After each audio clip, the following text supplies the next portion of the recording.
Home is with you wherever that may be.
Now that we've arrived here, I would not change a thing.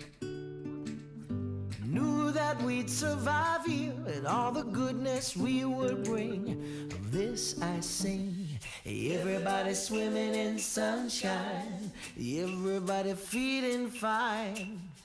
Everybody join the front line, ain't nobody left behind. Everybody swimming in sunshine, everybody feeling fine. Everybody join the front line, ain't nobody left behind.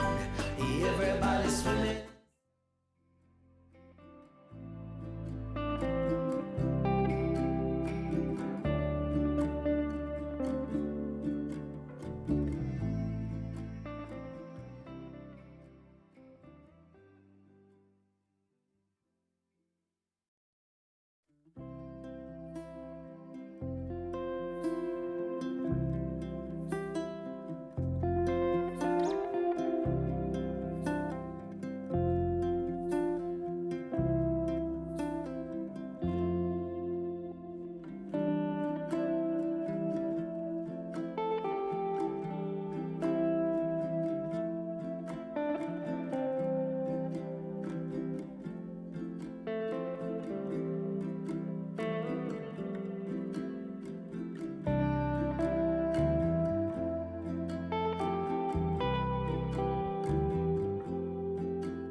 Taking the good with the ups and downs.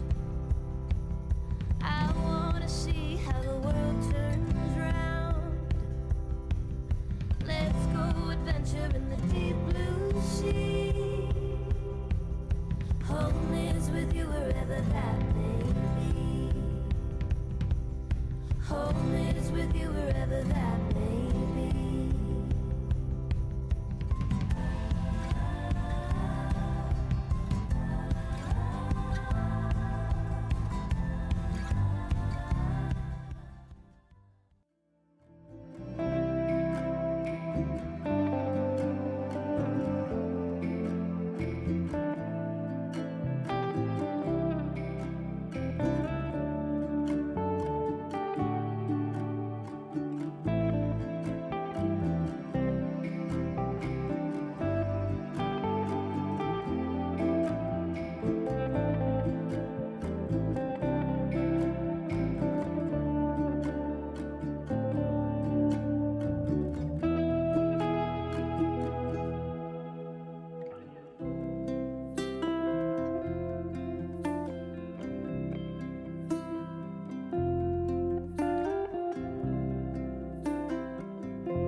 Now that we've arrived here, I would not change a thing.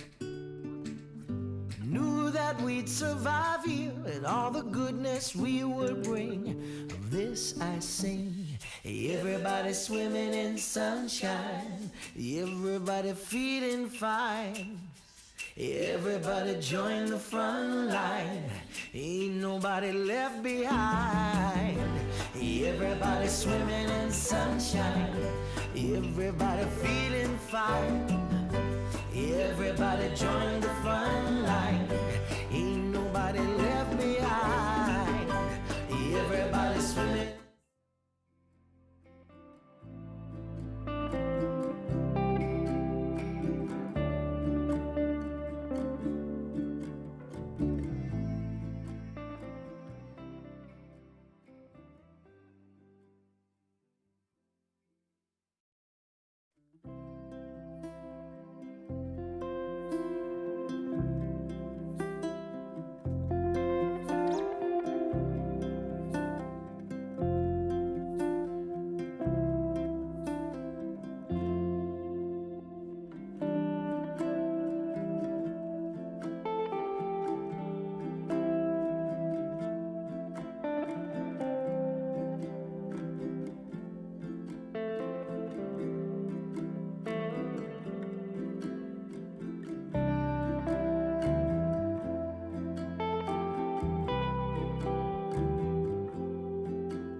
Taking the good with the ups and downs.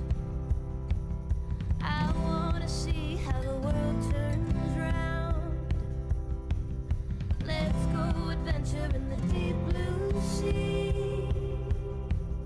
Home is with you wherever that may be. Home is with you wherever that may be.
Now that we've arrived here, I would not change a thing.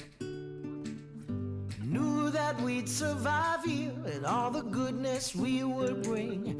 Of this I sing. Everybody swimming in sunshine, everybody feeling fine. Everybody join the front line, ain't nobody left behind. Everybody swimming in sunshine, everybody feeling fine. Everybody join the front line, ain't nobody left behind. Everybody swimming.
arrived here, I would not change a thing.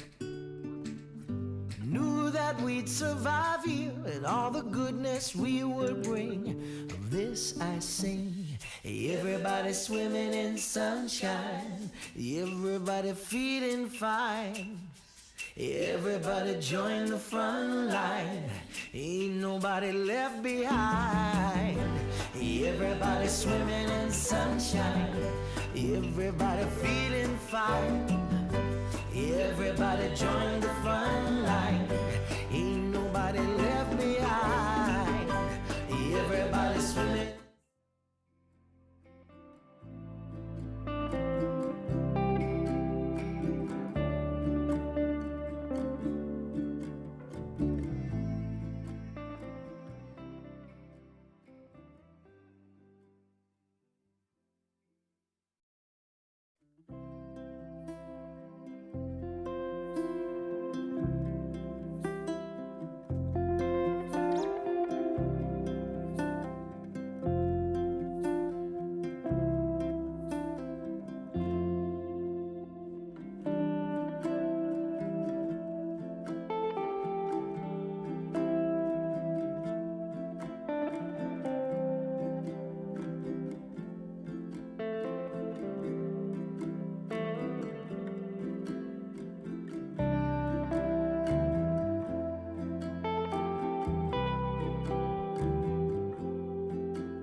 Taking the good with the ups and downs. I wanna see how the world turns round. Let's go adventure in the deep blue sea. Home is with you wherever that may be. Home is with you wherever that may be.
Now that we've arrived here, I would not change a thing. Knew that we'd survive here and all the goodness we would bring. Of this I sing. Everybody swimming in sunshine, everybody feeling fine. Everybody join the front line, ain't nobody left behind. Everybody swimming in sunshine, everybody feeling fine. Everybody join the front line, ain't nobody left behind. Everybody swimming.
adventure in the deep blue sea. Home is with you wherever that may be. Home is with you wherever that may be.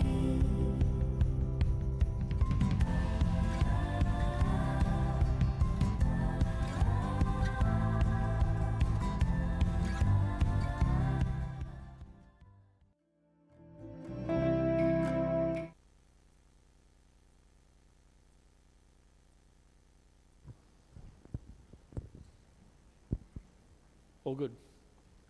Good morning, everybody. I'll bring the meeting to order and start by the acknowledgement to country. And firstly, better put my glasses on. I'd like to begin by acknowledging the traditional custodians of the land in which we meet today, the Rumbul people. Pay my respects to elders past, present and emerging. I extend that respect to our neighbouring Aboriginal peoples within our local government area, the Gengaloo Nation people, the Barada, the Cabrolara and Yetamalara people, and also acknowledge the Torres Strait Islander people whose land is in the Torres Straits but live and work on Aboriginal land.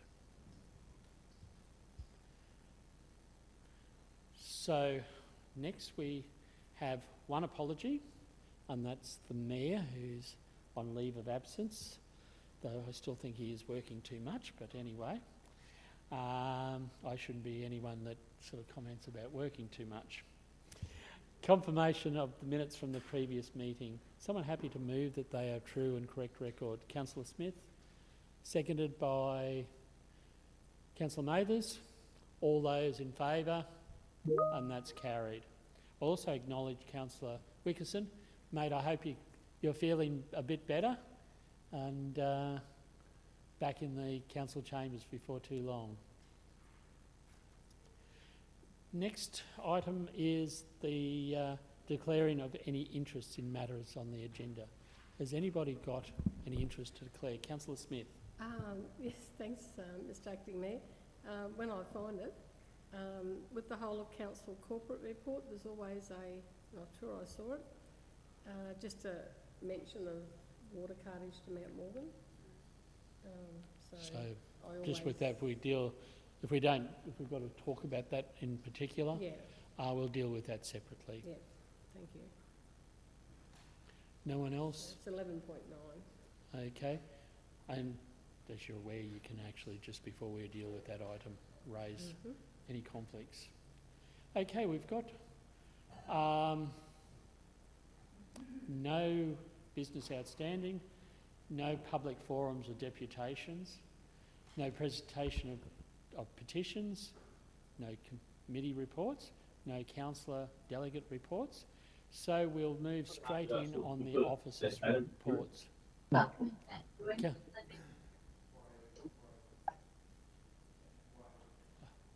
All good.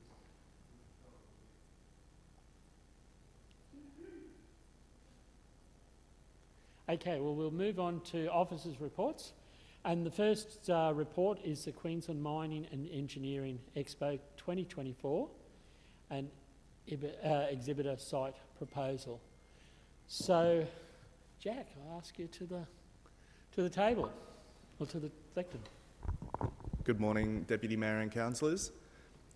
Firstly, I appreciate that I may not be awfully familiar to you all. My name is Jack and I'm an Economic Development Advisor with Advance Rockhampton.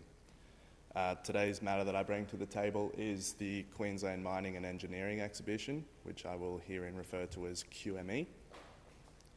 QME is an event that takes place every 2 years in Mackay. Rockhampton Regional Council through Advance Rockhampton have been offered the first right of refusal as a former exhibitor in 2022, and the next instalment will take place in July of 2024. QME is a fantastic event that brings together thousands of professionals, suppliers and buyers in the resources and METS sectors, so mining equipment, technology and services. So Rockhampton region has a fantastic opportunity to continue to position itself as one of the best places in Queensland to do business in these industries, which is a really important part of our economic development strategy. With that being said, the exhibition site at QME 2024 is expected to be $21,883.10, and our recommendation is that Rockhampton Regional Council through Advance Rockhampton attend QME 2024. Thank you for that, Jack. Look, our whole economic development process had started with working with some of these mining expos, and some of us have been around for a little while. When we started, we were actually got the comment, why are you going to these expos? And a number of us who attended the Surat Mining Expo back in 2012, we mounted a campaign. We did not have an Advanced Rockhampton, or only just one economic development officer, Rick Palmer. And the councillors went down and we set up this display. We worked really hard. Even had the Mayor of Toowoomba at that time there even question why we were there. But we built up that respect, and that has sort of continued each event. So it is very, very important. We went from being a complete nobody in the resource sector, even though a large number of our community are directly or indirectly employed within the resource industry. And it is that support of that industry, support of our residents and ratepayers and our businesses, that I'm really keen to see this support going on further.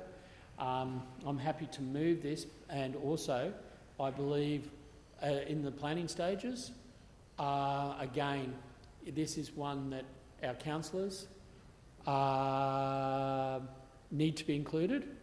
Manning those stands, as a comment some years ago, Rockhampton must have something really good if their board of directors can actually go and work on the showroom floor.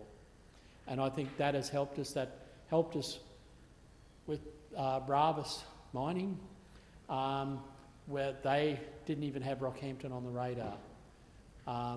And we were able to prove ourselves as being one of the two centres where they actually base their staff and actually into the mine through our airports. So keeping that role going, I'd like to sort of have that offer open to all of our councillors who want to actually man the stand. It's hard work, but it's also rewarding work, and we would like to be part of it and support the Advanced Rocky team. So thank you. I'll open it to questions from the councillors. I'll go around the table. Councillor Atcham, Councillor Kirkland, Smith and Rutherford.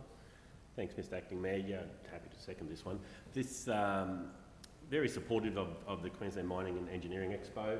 I was actually fortunate enough last year to actually attend it. I'm not sure why, but I think we were up there for Bowen Basin Mining Club meetings, so we had to, I was fortunate enough to be able to actually turn up to it and have a look at it, and it's a fantastic expo.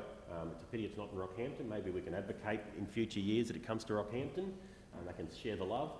But it is a great facility up there at the showgrounds, and the one thing I did learn from last year though, it was very well supported. There are a lot of different exhibitors, and it would be fantastic for location to have somewhere close to as you first come in. If you can negotiate that would be fantastic, because that's the first thing people see, and if they can see Rockhampton blazed out there, it would be a big asset to a big win for Advanced Rockhampton. I do know that, like I said, it was well supported, and it's very difficult to be noticed because there are so many exhibitors, so it's so crucial to actually have a really good spot close to the front, if that's possible. The staff you had there last year, the Advanced Rocky, they were fantastic, and I actually had the chance to actually jump on the stall and promote the region as well, so it was nice to actually be up there and be involved. So I do agree with Councillor Fisher that it'd be great to have more councillors at that expo in our stand. Thank you. Thank you. Councillor Kirkland. Thanks, Mr. Chair. Jack, thank you so much for coming in and presenting this for us today. And yes, I concur with my colleagues. It's absolutely something that Rockhampton does need to be involved in.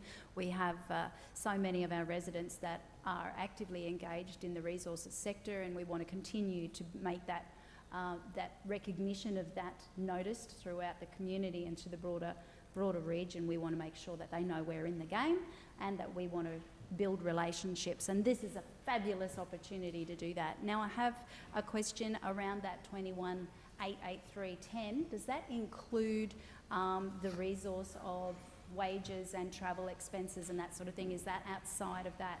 I understand that it's built in and already accommodated within the budget, projected budget for 2024. Can you let me know if that's included in that 21, or is that just the price for the actual stand that you'll be presenting? By the way, this stand sounds like it's going to be fabulous, pretty exciting. Make sure you bring back some photos. Thank you, Councillor. Through the Chair, I can break down these expenses a little bit. Honestly, the $21,883 is exclusive of travel and staff costs. But what we've done is actually built in the expense of the stand build, which we found looking back at previous expenses that a lot of the expenses blew up as we tried to freight a lot of our own equipment. So we have built that in, and we've gone for a more cost-effective stand than we have in previous years as well. So I hope that answers your question, Councillor. Through you, Mr. Chair. Yes. Yeah, thank you, Jack. Yes, it does. It delineates that it doesn't include those wages. How many people, how many staff will be going at this point in time? Do you expect to go? Obviously, you've got to construct it, and then you've got to man it. So how many actual staff will be travelling and claiming all those expenses that go with being at the QME? I can't give you a definitive number at this stage, but I'm under the impression that our team is sending 2. Oh, okay. How many went last year? I think perhaps 3 or 4. Cool. Thank you so much. That's okay. I might also add, if you don't mind, that we do have a definitive budget line for QME as well. So, Councillor Kirkland, I might just sort of answer a couple of things there. You know, having not been too involved in the QME or the mining expos in the past, we have always kept it as far as council support so that we weren't paying a lot of wages, and that has been really important to the event. It's not just having the councillors visible, but you know, we were actually on the stand helping as well. The construction, we all get in, roll up our sleeves and work on that, and it's getting easier and easier because these guys there are coming and helping us. The early days there, we would take our own vehicles, our own utes, and carry all the gear on our utes to these events. So we're actually getting it a little easier as well, but it is sort of something that we get involved, and that is to do a lot of that work as well. Councillor Smith. Yes, Mr Academy, and I can agree with you. We did skimp in the old days because I filled in for you once at Townsville, Yeah. and Rick Palmer and I ran the whole thing, just setting up and manning the store for 3 days, whenever it was. Yeah, what an experience. Yeah, I was going to say, yeah, thanks, Jack. Really good report. Anyone would think you'd been every time when you read that report. Covered everything, and I think for that money, 21,883, it's money well spent. I mean, we give 20,000 as donations to organisations, and here we are. This is a golden opportunity to promote ourselves at these important exhibitions. Just my question, will Advanced Rockhampton be ordering promotional items? I just feel sometimes we're a little bit short of things to give away. Not that I think we should be giving away everything, but just a simple biro. When you go around a lot of stands, you'll see them on the table, and oftentimes we don't have anything for people to take with them, even brochures, all that sort of stuff. Yeah, I just would hope that we would be ordering some of that now, because it's always in demand. And even notebooks or something like that, just to give people that we're talking to, and make sure we've got plenty of business cards. I think that's always the most important thing as well. You just said that the way we're doing the stall will be cost effective. I hope it's cost effective without skimping on anything. Through the chair, thank you very much, Councillor. I agree. We actually are fortunate enough to have a lot of residual equipment from the World Mining Congress, a lot of merchandise items which were tailor-made for that market. We'll also likely prepare some custom brochures for the event, and we have been discussing some pieces of merchandise that will really sell the brand of Rockhampton in tandem with our presence there. So we are accounting for more expenses in the sense that we'll be promoting the region while we're there.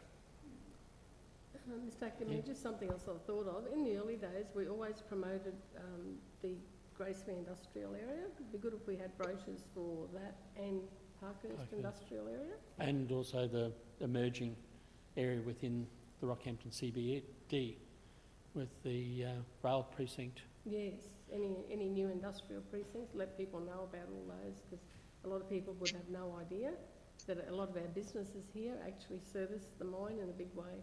That'd be a good idea, Jack, if you could take that on board. Absolutely, Deputy Mayor. Councillor Rutherford, actually I came across a photograph that was sent through to me in the last week of ourselves at our first QME when we did a tour on the way up to the rail centre. Yeah. And all the councillors, they're all in our high vis and Councillor Rutherford was the most cool with the glasses and everything on those. So, yeah, I was just thinking of that, and Joe then read the agenda and I thought, I'll have to send some of those pictures out to... It's scary though, looking at yourself 10 years younger. So across to you, Councillor Rutherford. Thank you, Mr. Acting Mayor.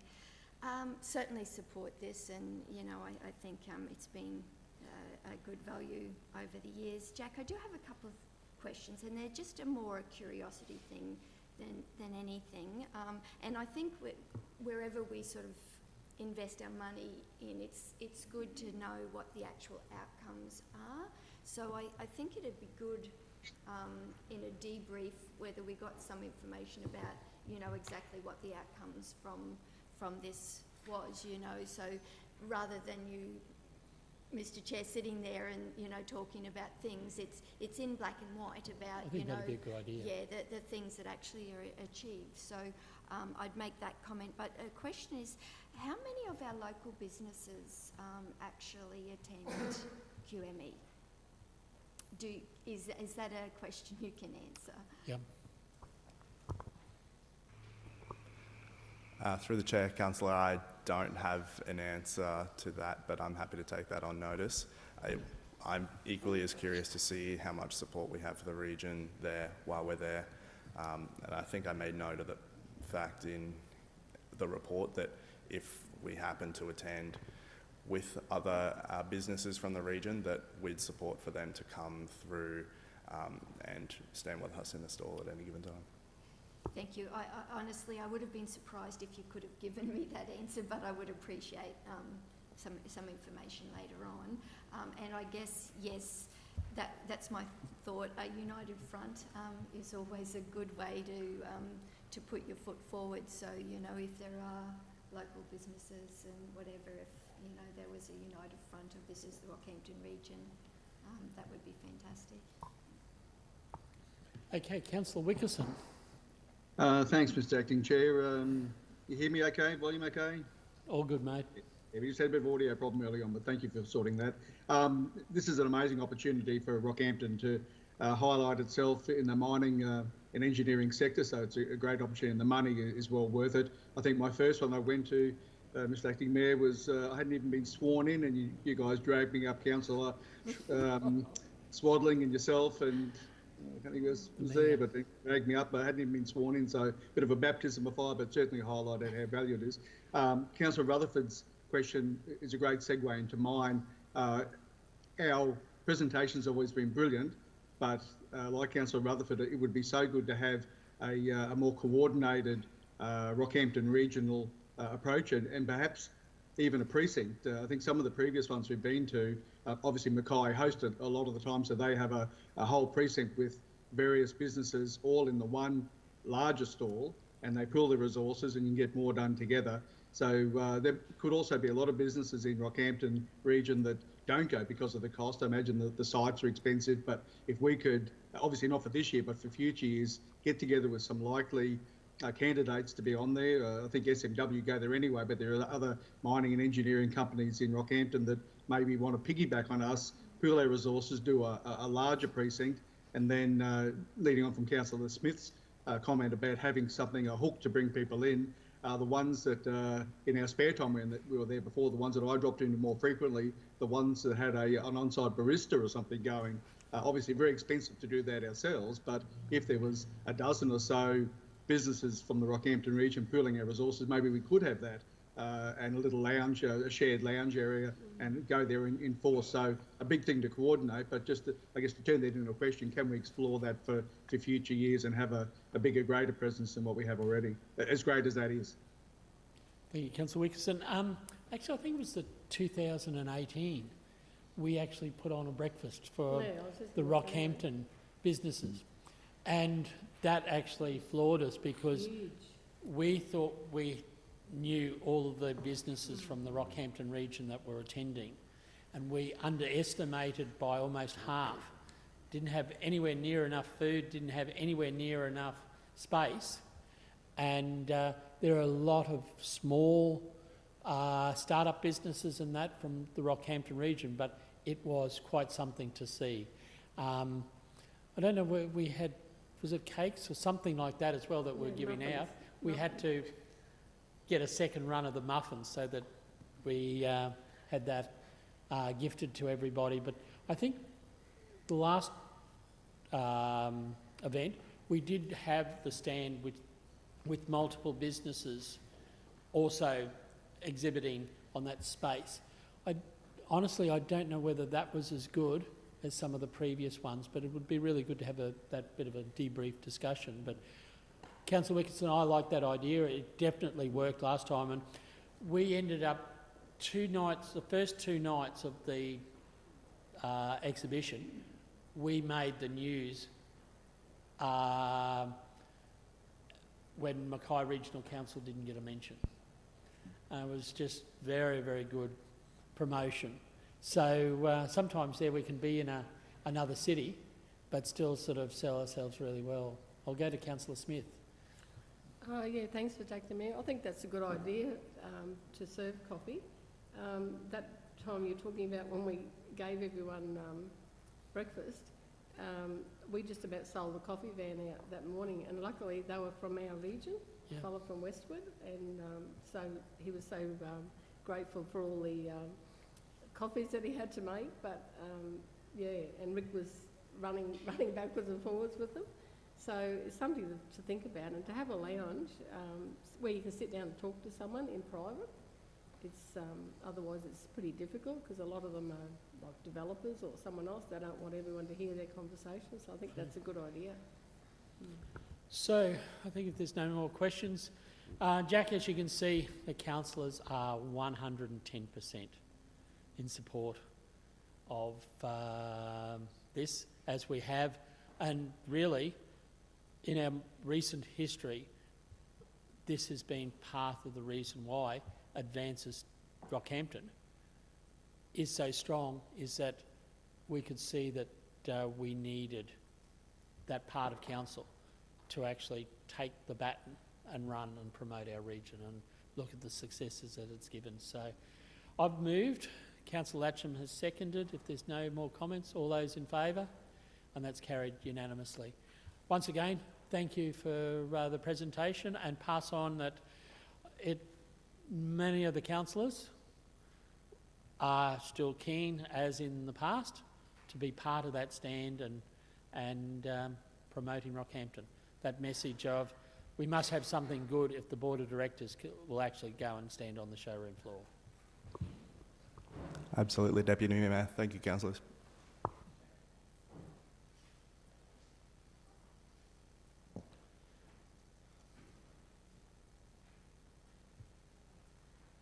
Okay, item 11.2, the Rockhampton Basketball Inc.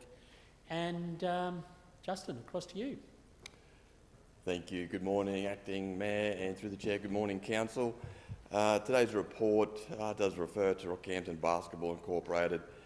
They're our, as we all would understand, they're our local basketball community, operating out of the Barava Stadium over on the Victoria Park precinct. I guess a short background to this report, which does ultimately look to Council to support a trustee lease and taking on the role as lessor, which historically has been held by the Department of Resources. So a few months back, Department of Resources were undertaking a bit of a review of their existing leases and identified that basketball was held by them directly under a special lease.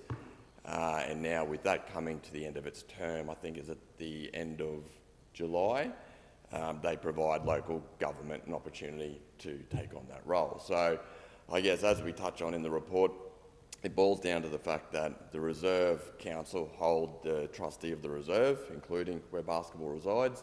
We also hold the role of lessor across all our sporting non-for-profit incorporated groups on that reserve, with the exception of basketball. So this presents a really exciting, great opportunity to solidify that relationship with basketball and start working, I guess, long-term with them. You know, rather than being arm's length, don't get me wrong, they're certainly a fundamental part of the community. This will give us an opportunity to work with them directly if we were to consider taking on that role. So any questions or any more on that? Any questions to that? The Portfolio Councillor, Councillor Rutherford. Oh, Mr. Chair, I was just saying, happy to move this. It just makes perfect sense. It's a great opportunity for us now to bring, I guess, all our leases, you know, under the one system, and you know, this helps us. There's only a few that are outstanding, and this is tidying up loose ends for us, I think. Yeah. Totally agree. Councillor Smith, question? Just a question, will that alter the fact that Beef Australia normally hire that building for a lot of their conferences, etc., during Beef? I don't think they did last time. Oh, yeah, they did, yeah. Oh, they did, okay. Yeah, through... Justin? Yeah, look, through the Chair, I guess a point of difference, what I probably should have mentioned, Councillor Smith, is that certainly the operations and the asset management, it certainly is retained by the committee or their board and their club. So any previous arrangements or deals that they might do with, you know, larger events coming in, that's still at their discretion. Our tenure won't stipulate any changes. It'll be very consistent. So if they do want to work with Beef again, they'll certainly have that opportunity to do that on their own accord. Thank you for that. Okay, I'll go to Councillor Wickerson. Thanks, Mr. Acting Mayor. Just a question for Justin. We're currently working on the master plan for the showgrounds and also including Victoria Parade. Will this, your arrangement, be able to be amended like mid-lease term if down the track sometimes any of the clubs in that precinct decide that they might need a bit more footprint area? Does that, can we amend it mid-term, or will this lock it in for the next period? Does that make sense? Yes, certainly through the Chair. Councillor Wickerson, look, great question, and the beauty of this, I guess I didn't mention that obviously, but this relationship will directly help those discussions and that work we're doing with all the different occupants of that reserve through that master planning objective. And hypothetically, let's say that the structure of their lease as it stands today, that say we approve, we can certainly come back and revisit that. We don't have to wait to the end of the term at all. It's certainly something that we can review subject to council support, if that answers your question, sorry. It does. Thank you, Justin. Thanks, Chair. Okay, Councillor Rutherford. I do have a question. Yes. Thanks. Justin, the 6-year lease term, are basketball happy with that? Through the chair, councillor, that's a really good question, because one thing I did is I had a very brief conversation with their general manager, who flagged it with their board, and the board obviously in principle supported this change to work with council. We haven't yet sat down and spoke about the nitty-gritty details of the lease and what that might mean. So that 6 years is obviously standard, which is what we offer all our incorporated bodies on the sport and rec front. So if there is anything glaring from that, or the board, or when it comes to it, they want to revisit that, I certainly can bring that back with a little bit more context. I just didn't have enough information at this point to, I guess, propose to council that we should be looking at a 10, 20, 30-year lease. Don't get me wrong, their presence, their desires and their planning for the region is obviously going to be there. We just haven't got that information yet to I guess, justify a longer term. So I can work with the board and the incorporated body on that. Yeah, thanks, Mr. Chair. That would just be my thought around this, that, generally where you've got an organisation that has a significant financial investment into a facility, 6 years doesn't tend to be long enough, particularly if they're looking at loans and the like. So it may be that we need to look at a longer lease agreement for them. So, correct. But, the officers can deal with that. But just, I guess flagging that we might need to be open-minded in that respect. Yes. Through the chair, Councillor Rutherford, I appreciate that actually, because with their bank guarantees and things like that, we don't have visibility of any of that, but there might be something on the back end of that transfer that might want more from us in terms of period, but we can revisit that if that's the case. Yeah. Thank you for that.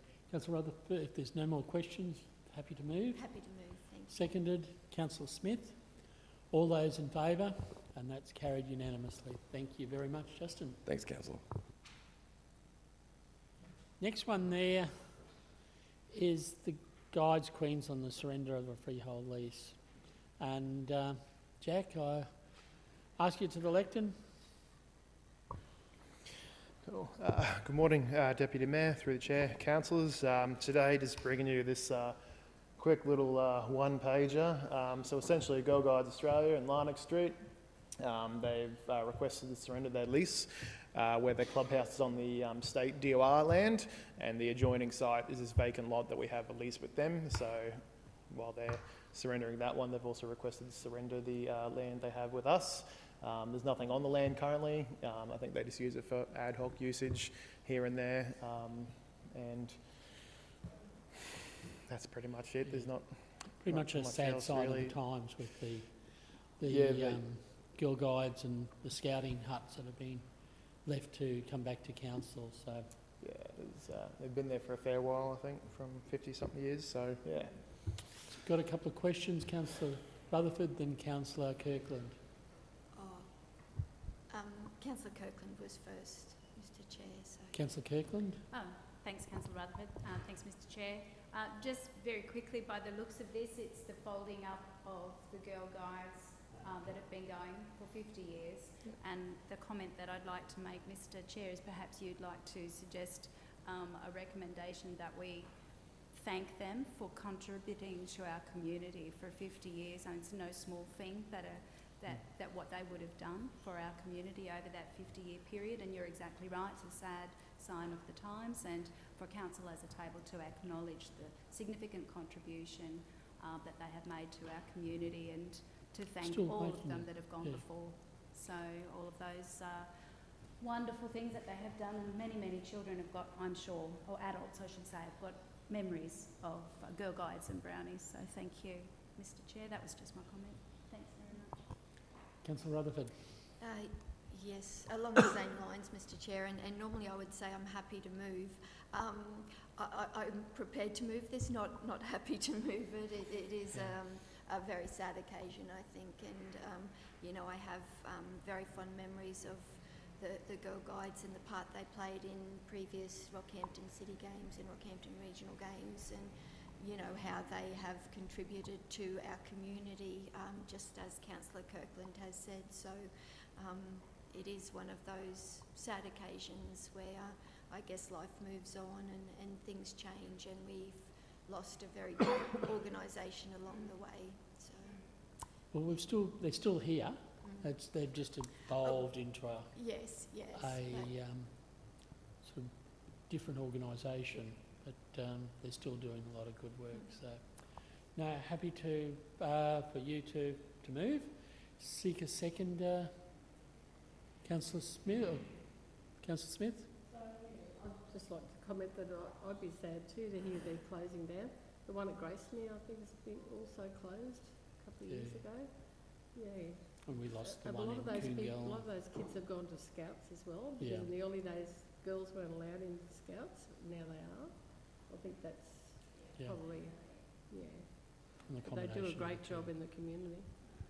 Yeah, I'll second. But I'm happy to actually have a second dot point to that council thanks Guides Queensland for their service to our community over the last 50 years, I think, since the early 70s. Yeah, and definitely through the chair, I think that's a great idea. They've delivered such a service to the community and the region, so I think that's can definitely do that.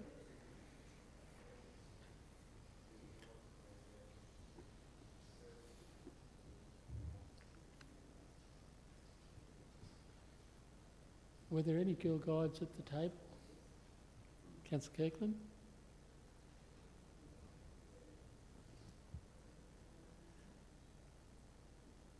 I was most upset always there that I went to the Coongall Scouts, and the guides were sort of blocks and blocks away. We didn't have them or close, so I think that was done purposely. But I thought, it would be good if they were both at the side by side in the same buildings. But anyway.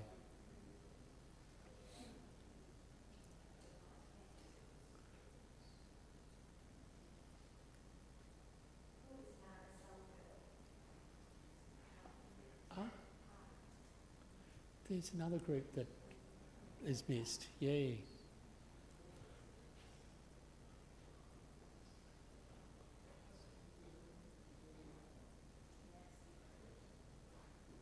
Thank you for that, Evan. Councillor Rutherford, you're happy with the second dot point? Councillor Smith? All those in favour? And that's carried. Thank you very much. Jack, thank you for the presentation. No worries. Thank you. Now, we start. Beginning of... Okay. Hello, Declan. So this is an application for a material change of use for a utility installation. So, Declan, across to you. Thank you, Deputy Mayor. Good morning, Deputy Mayor and councillors. The applicant seeks a development permit to formalise a material change of use for a utility installation for containers refuge facility located at 78 James Street in Mount Morgan. The use was established initially as ancillary to the shop within the existing building on site in late 2018. The applicant seeks to now utilise a larger portion of this site as part of the Containers for Change scheme within the region. The proposed development has been assessed against the strategic framework and the low density residential zone of the Rockhampton Region Planning Scheme 2015, and demonstrates that although there are conflicts with these elements of the framework under the settlement patterns and overall outcomes of the zone, regard to relevant matters relating to planning needs have been considered to outweigh the conflicts within the planning scheme. To minimise impact on the amenity, the following conditions have been added as part of the development approval.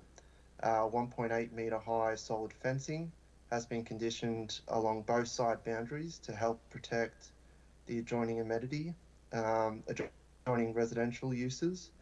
A condition has been imposed regarding all containers except for glass ones and those awaiting immediate collection to be stored within enclosed buildings. Condition has also been added to restrict the duration of the use to approximately 5 years, being the duration of the Containers for Change scheme contract with the existing operator, allowing the existing facility to continue to operate while also allowing to investigate other more suitable locations within Mount Morgan. We have also approved the operational management plan that restricts hours of operation, waste, odour management and storage of containers on site. Therefore, we recommend approval of the proposed development based on the relevant matters for the application. Thank you. Thanks for that. I'll go to the portfolio councillor. Councillor Mathers. Thanks very much, Mr Chair. Look, I'd just like to say I think our waste and recycling team spend a lot of time, effort and money in promoting recycling, and you know, this is a good service that's, you know, offered to the community of Mount Morgan. I know it's not in an ideal location, but it's been something that's been existing for quite some time, so I'm happy to support it. Councillor for the Divisional Councillor, Councillor Rutherford, any comment? I was staggered by the quantity that goes through, absolutely staggered by that, but no, I'm happy to support this, Mr Chair. It just makes, it makes sense. It's working there, it tidies up what has been an issue in the past, and yeah, I just think it's a good compromise. Thank you. Councillor Smith. Yeah, I was wondering about the 5 years. Like if you want them to find another site, why give them 5 years? But after, like if they've got to go somewhere else, they've got to go through, after 5 years, they've got to go through all this again. And I just think that that's, you know, very onerous on business people. But also my second point is I do hope that they do store all the recycling inside somewhere, because on the footpath, like footpaths are there for people to walk along and for wheelchairs to go along, and there's no way you'd be able to walk along that footpath when it's very busy, which is usually every time I go past, the footpath is always full. So I would hope that we would encourage that a lot, you know, when this does go through, that things do change a bit. Through the chair, thank you, councillor. So the 5 years that ceases the 1st of November 2028, and in regards to waste management on site, everything's been conditioned to only occur within the approved structures as per that site plan, which is to the rear of the site. So the footpath, there shouldn't be any rubbish, as that will be a conflict with the conditions of the approval. Thank you for that. Councillor Kirkland. Thanks, Mr Chair. Declan, I do have a few questions for you, and your last comment there to Councillor Smith is definitely something that was concerning me, which is the amenity of the actual facility, and the fact that every time I drive into Mount Morgan there seems to always be a significant amount of collection out on the footpath, so the fact that that's all going to be required to be contained within the building is indeed pleasing to hear. It's a shame that such a successful facility is located in a residential area. It's totally in conflict with the planning scheme, and the fact that the fences are being built to screen for those residents that are adjoining to the facility is also pleasing.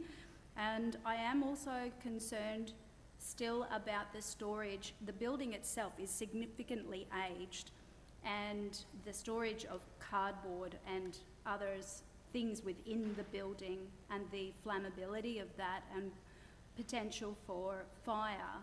I am assuming that there is some sort of plan around that, or that they've exhibited that they have capacity to mitigate potential fire as a result of this commercial activity. Through the chair, thank you, councillor. So in regards to the type of materials that are stored on site, it's only glass, aluminium cans, paper, cardboard, coloured PET plastic, HDPE, which is a high-density polyurethane, such as like iced coffee or milk bottles. In regards to the storage, that gets picked up twice weekly. There's been we don't have any comments in regards to like the, I guess the flammable or the bushfire aspect of what you've just mentioned. Through the chair. Sorry, Declan, I may have not explained it. I'm not talking about bushfire. I'm talking about all the cardboard inside a very old building potentially catching on fire, and the residents that are adjoining that being potentially at risk as a result of that commercial activity. Is there some form of mitigation? Containers for Change have a very He said cardboard. very set what they can collect, which is very different to our recycling centres, like what we were attended in Gracemere the other day. It's not newspapers, it's not, the cardboard is those wax-coated cardboard. It is actually containers, not general recycling. Oh, so it doesn't catch on fire? It's not those inflammable things like the reams of paper that we would see at the MRFs, the reams of cardboard that we'd see at the MRFs. It's all the profitable things of our recycling program has gone to Containers for Change, and we're left with the rest. Okay. Councillor Latch, sorry. Sorry. Is it okay if I continue with Yeah. a couple of the other questions that I had? Councillor, the meeting might just be able to answer some of those questions around the building. Yeah, through the chair, yeah. As far as bushfire, not bushfires, sorry, but fire hazards, yeah, that's not something that's accessible under our planning scheme in regard to the storage of those items. That would be something, whether there's any provisions under the building code, but it's not something we'd consider in our assessment. And as Deputy Mayor had stated, the type of items, we've been out on site quite regularly with this application, just due to ensuring that the amenity can be protected in the area. And if you look at the items stored, a lot of it, to be honest, is plastic and glass. So not a lot of those items that you have concerns about are what's being stored. Yeah. Thank you. Thanks so much, and thanks, Mr Chair, also for clarifying that for me. And I just want to point out, Mr Chair, I'm not against this particular development application. I just wanted to make sure that I had covered off my own questions around it. Clearly the community had no objection because they went out to the community and there were no objections to that. It was advertised in the Argus, was it? Is a question? I didn't know whether it was advertised in the Argus or not. Through the chair, thank you, Councillor. Yeah, it was publicly advertised and there was 0 submissions against this application. Yeah, through the chair, it would have been advertised in the CQ today. Normally, is where it gets advertised for public notification, and we would have records of that on file. So not in the Argus specifically? Yeah, no, I don't. I think it was CQ today, but that's something I can clarify and check. But okay, thank you. And that's all of my questions. Thanks, Mr. Thank you, Chair. Councillor Kirkland. Sorry, Yep. Mr Chair. I think Amanda of the Act says that a paper or has to be something that circulates regionally. I think there's something around that. yeah, that's correct. And it was also, obviously, the signs get placed on the site, and all the adjoining owners get a letter as well.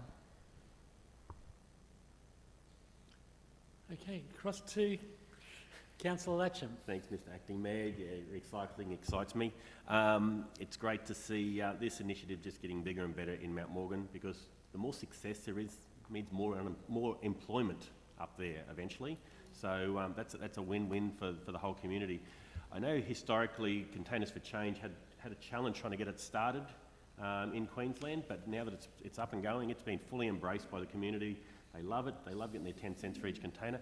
And more importantly, it's expanding. So from 1st of November, it's wine bottles as well. So it's great that they're expanding because they'll need it for all those wine bottles that happen to be up at Mount Morgan. So great supporting of this.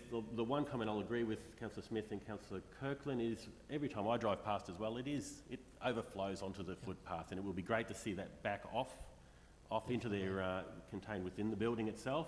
And hopefully some nice signage that encourages people to recycle right. So this is a great news story. Thank you, Councillor Latcham. Before I go to Councillor Mathers, I do sort of see the pressure that it will put on council recycling services across regional Queensland, because it is taking the cream of those materials that are recycled through local governments. And that is going to get to a point where we're going to have to start questioning our services. So while it's a good service, it does have an impact on the ratepayers as well. Councillor Mathers. Thanks very much, Acting Mayor. I just wanted to make a comment in regards to, because I thought that I had the same comment with Amanda when we did our briefing on this, and about the big bags of recycling out on the footpath and that type of thing. A lot of that had to do with overflowing and room, and one of the conditions, I think it is, Amanda, is it's now going to have collections 2 times a week instead of once. So that issue of having that room and having the overflow out on the street shouldn't happen, other than obviously on those pickup days, because the pickups will be done fronting James Street. So I'm hoping we'll only see that on the footpath on those collection days. Thank you very much. So it's been moved by Councillor Mathers, seconded Councillor Rutherford. All those in favour? And that's carried unanimously. Thank you very much. Okay. Move on to our next item, and Brendan, come to the lectern, and this is a request for a minor change to the development permit for a material change of use of one of those telecommunication facilities. Yes, I know everyone's keen to hear about them. Good morning, Deputy Mayor and Councillors.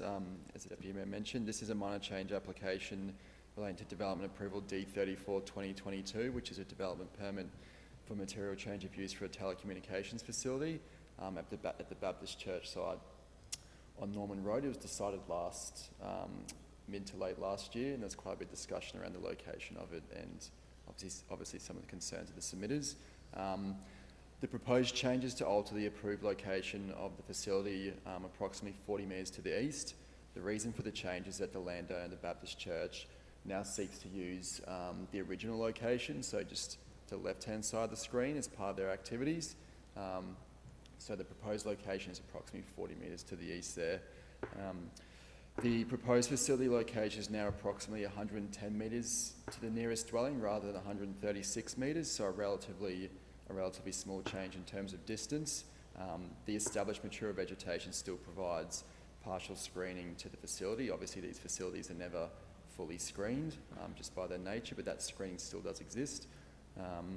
There are no other changes proposed to the facility, it's just purely a change in location. Our view is that it satisfies the minor change test and therefore recommended for approval subject to an amended updated site plan reflecting the new location. Okay, I might go to Divisional Councillor, Councillor Latcham, for comment.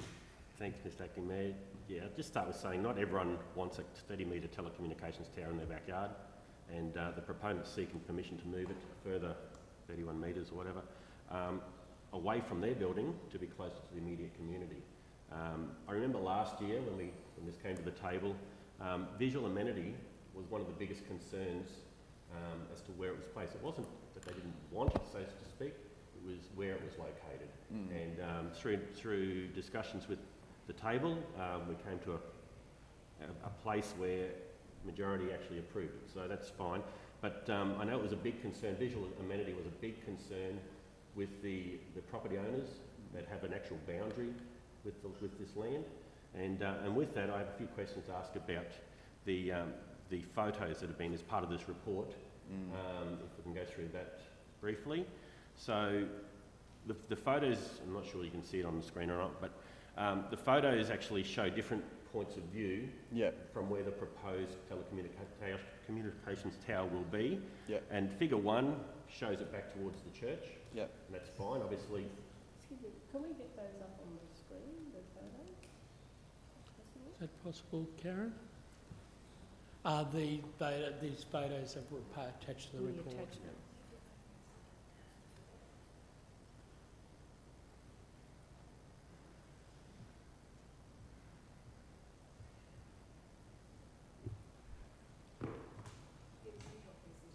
Yeah, it is. It's an attachment.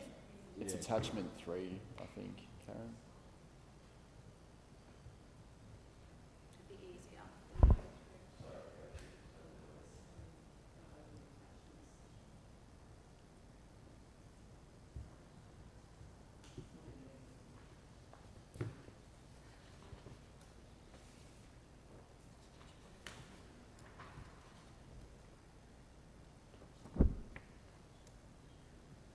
I think it's in the other report. It's in the other report. It's in the attachments report. It's an attachment.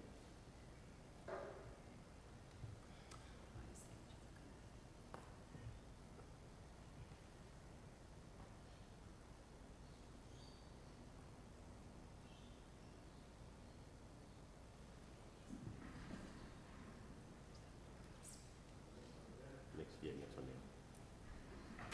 I think it's attachment 3, so just keep scrolling a bit.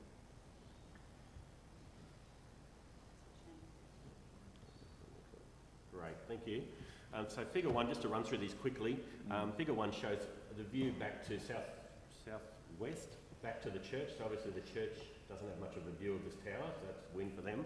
The second one is figure 2 is a look towards the south, as I understand it. So that's fairly well protected too. That's great. That's great.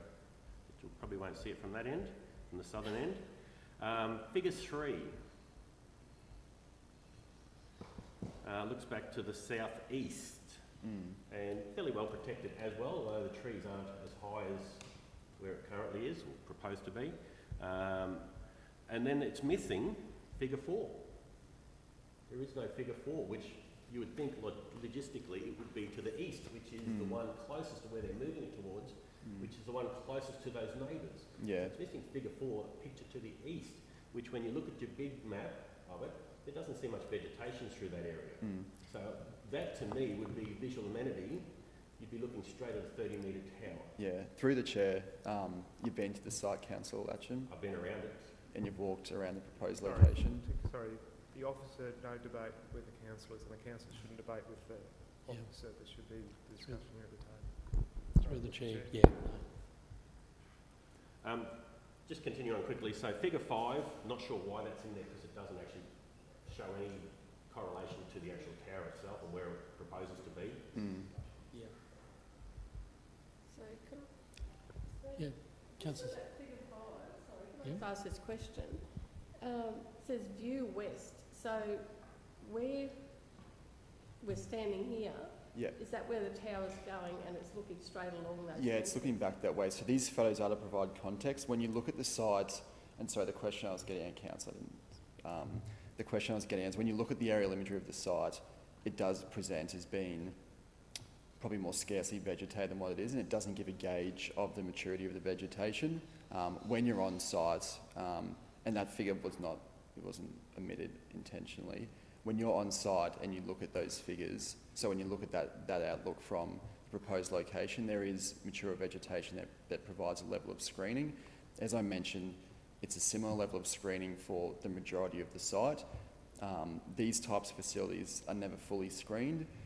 Being the nature of it being a 30-metre monopole tower, they are going to be visible. What we have done is include a condition requiring a tree protection zone plan to be provided subject or prior to a building approval to identify and protect trees around the site. The expectation would be that as time progresses, trees will mature and that level of screening would be improved. So, yeah, not arguing with you, Councillor, I agree that there is a line of sight from some of those dwellings to that telecommunications tower, but telecommunications tower are a normal part of the urban landscape, and in some cases people will see them But when you look at the benefit in this case, which we looked at during the last council meeting, the service area that this is providing and the benefit it provides to the vast majority of the residents in Norman Gardens, I think outweighs that. Okay, yeah. Councillor Smith. Yes, so with the, first of all, I was surprised it was only a minor change. To me, moving it 40 metres, but also 16 metres closer to the nearest house is really, to me, a major change. I don't call it a minor change. I just wondered how the minor change comes about. Through the Chair. Yeah, Through the Chair, thanks for the question, Councillor. So in the report, it outlines what the minor change criteria are for what substantially different development is. It's a qualitative based assessment. In this case, there's a number of criteria, some of those being whether it dramatically changes the built form that was approved. I think in this context, when you look at a 16 metre, it's 16 metres closer to some dwellings, given the vastness of the site and the already significant setback, in my opinion, that is not a dramatic change in the built form. So I've addressed some of those criteria in the report, and that's the reason we decided it was a minor change. Okay, so with the minor change, yeah, thanks for that. The people living where it's going to be closer to them, they don't get informed, or has the developer, the applicant, talked to any of the residents? That's right, through the Chair, that's right, Councillor. So as part of a minor change process, it doesn't go through public notification again, and the reason is because it is deemed to be minor.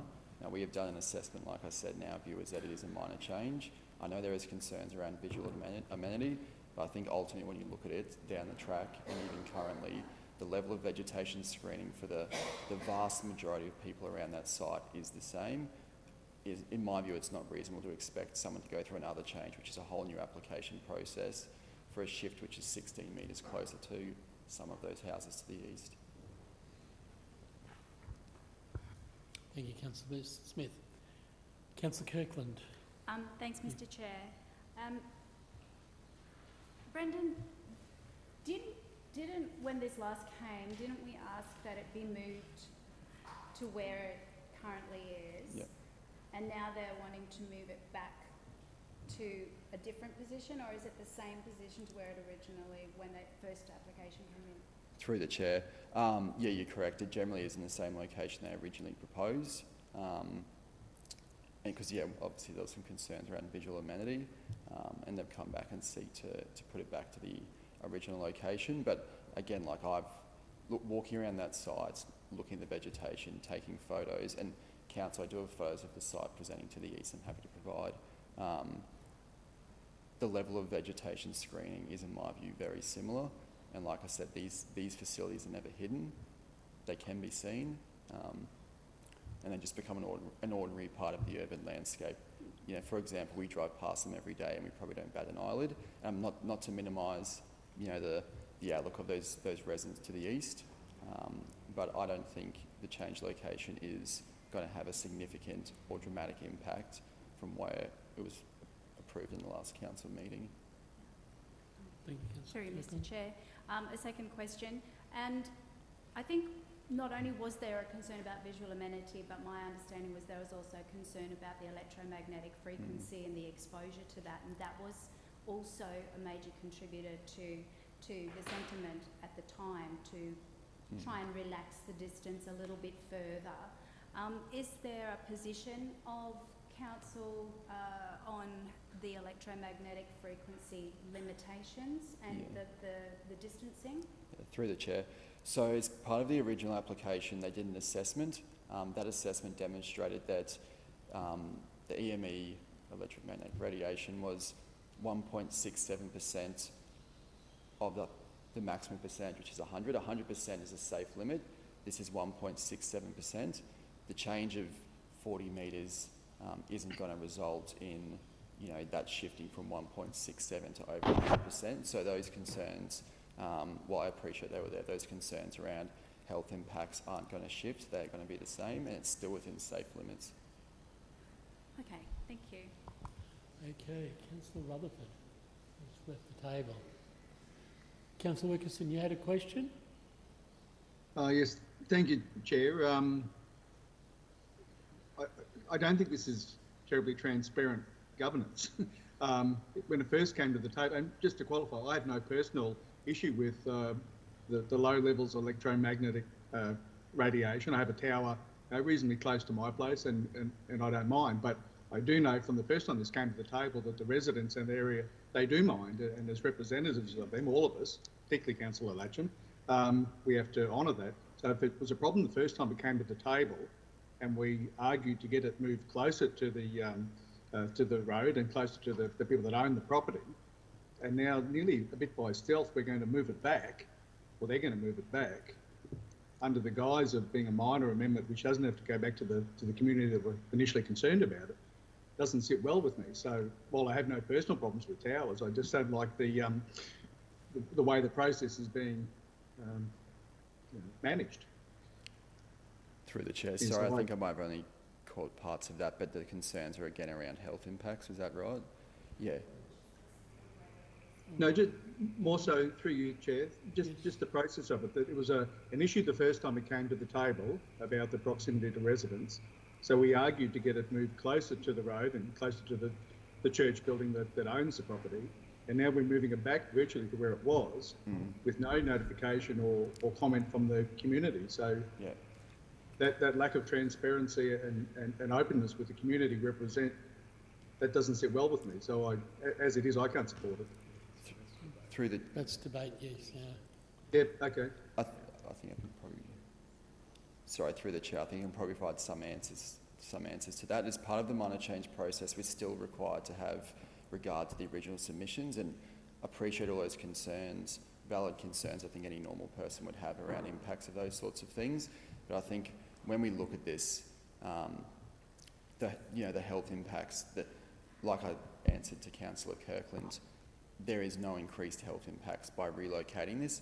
If there was an instance where relocating an activity was going to cause, health impacts, for example, noise, dust, odour emissions, in those instances our position would be different. So I think in terms of health impacts, while the concerns are there, I think they're largely perceived concerns based on the reporting that we've received as part of the application material. Probably a question, before I go to Councillor Rutherford, probably a question that I have is, Council made a sound decision in that approval process. And I believe I thought it was actually unanimous, but I might be... There was. Okay. But I believe that we made that decision in good faith. So now it's come back and sort of asking for a second decision on what was originally the first location. I just have difficulties with that. Well, sorry, if I put through the chair. If the applicant has made application for a minor amendment, the officers must have to deal with it. The council can decide what it wants to do with the application. The council can either agree with the amendments or not approve the amendments. That's the council. You can put that to move a motion to each of any of those two, and try that from there. That's it. So the council aren't happy with it, don't approve it. Thank you, Mr. CEO. Councillor Rutherford. Yeah, I'm just struggling a little bit with, you keep referring to 16 metres shift. The map says 41. Yeah. So I can't get... So, through the chair, that's a valid question, Councillor Rutherford. So, the wording I used was that it's moving 16 metres closer to the nearest dwelling. The previous closest distance was 136 metres. It's now to 116, except the facility is locating 40 metres to the east. It's just not moving closer to a residence, if that makes sense. So if we had It's moving diagonally across, so it's distance towards the residents. But the residents that are sitting like at 113 and 110 metres, I would have thought 30 metres is significant, a significant shift for them, because it puts them under the 150 metre mark, not not over it. Mm. And, you know, I always was of the belief that anything under that 150 metre mark of a telecommunication tower, you just didn't want to be there. Yeah, through the chair, I guess responding to the other 150 metre comment, there is outcomes in council's planning scheme which, if you tick those boxes straight away, obviously it's a compliance. If they don't comply, we can look at more qualitative criteria around visual amenity in this case. Now, even though it is shifting, say, within the 150 metres, like I've said earlier, my view is that level of vegetation screening for the vast majority of residents surrounding that site is similar. So, yeah, I agree with your point, Councillor, it is moving closer below that 150, but... Yeah, I guess, and it always comes back to, you know, the EMFs and, you know, whether that is perceived or real. For the people that live close to it, it's their life, you know, and I would just think in our planning scheme we put in a minimum amount, and, you know, it worries me that we sit, you know, we're prepared to go outside of that. I don't know how it's very hard to cross perception. Through the chair, and yeah, I agree, like the concerns for those people are real. I appreciate, you know, they're the ones living there. But the way our planning scheme is structured and the way the state-based planning system works is that if you can comply with all acceptable outcomes, you know, it's tick and flick, it's approved. The vast majority of developments, I would say 99%, don't tick and flick. They have to rely on performance-based outcomes. Like in this case, they can't comply with the 150 metre setback, so they move to a performance-based one. So if in this instance we said we're drawing the line at 150, that's probably almost going against the state's planning system by allowing people the opportunity to demonstrate compliance with a more, you know, qualitative assessment benchmark. I guess, Mr. Chair, because, you know, a lot of planning schemes now are being changed, and one of the things that I have raised in the past, that we have we start to register in our planning scheme a much greater distance for towers from residential areas and the like. And there's certainly a lot of other areas that have that.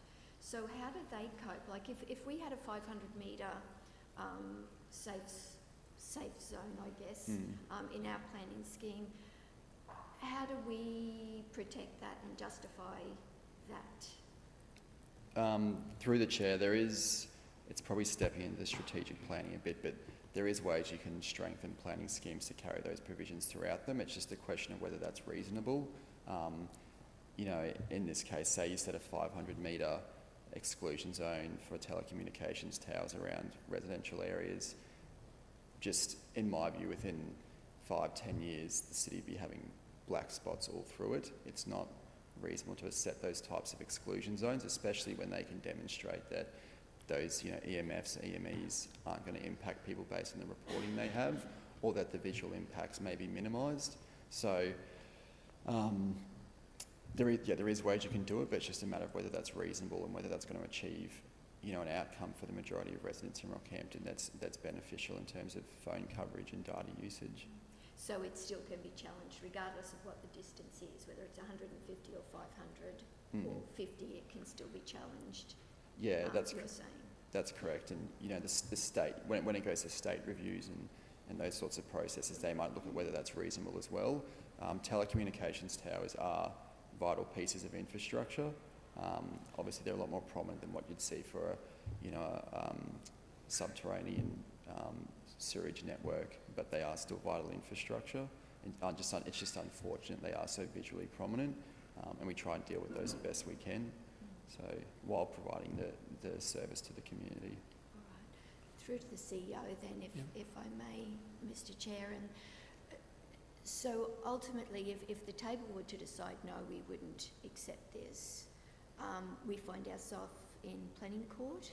Is that the likely? Potentially, it could go back to the P&E court. It could potentially go back to court to do, but you would have to then fall back to your original decisions that you made the first decision on for the reasons behind it. So It's probably just a fairly simple, from where I sit, it's just a very simple, if the council don't want to approve it, you just don't approve it. And then it falls back to the existing approval. Is there an appeal period for minor changes? And that's probably through to Amanda. Yeah, they can appeal. Yeah. Yeah. So that'll then, but you've still got a valid approval back to the original approval that was granted by council. Councillor Latcham. Thanks, Mr Acting Mayor. I'd just like to give an alternate motion to move. I'd like to move that the applicant's change application is not approved. And you need more than that.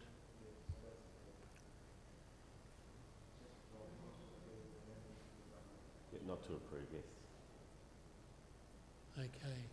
Is there a seconder for that? Councillor Smith? Councillor Councillor Smith. Sorry, Councillor Wickerson. Okay. Yes?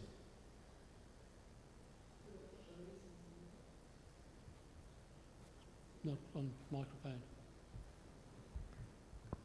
Sorry, question to Mr CEO, do we have to put the reasons in there? The reason would be around just visual amenity, and probably Karen, I can assist there, and the visual amenity to near, no, that's not a planning ground. Yeah, yes, it is. Yeah, a visual amenity to the adjoining property owners. Mr CEO, sorry, Mr Chair, wouldn't it have to be the same reasons as why it was knocked back in the first place? Wasn't No, that your original approval that was granted was an amendment to the original one, so there was no real reasons for that change. It was just went through. This is a reason why, and this was resolved not to approve the amendment to the development approval based on visual amenity. So that if you could add the last sentence there, Karen. Yeah, sorry. Due to the visual amenity of the adjoining property owners.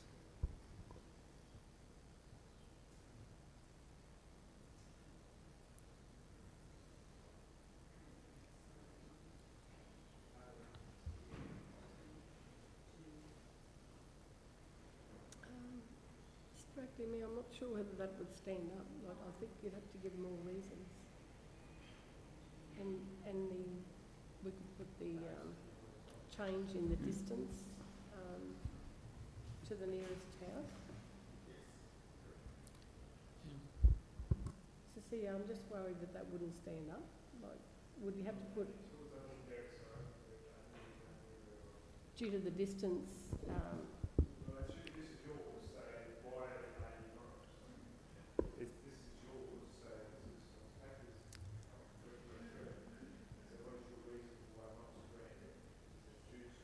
Change in distance to the nearest house?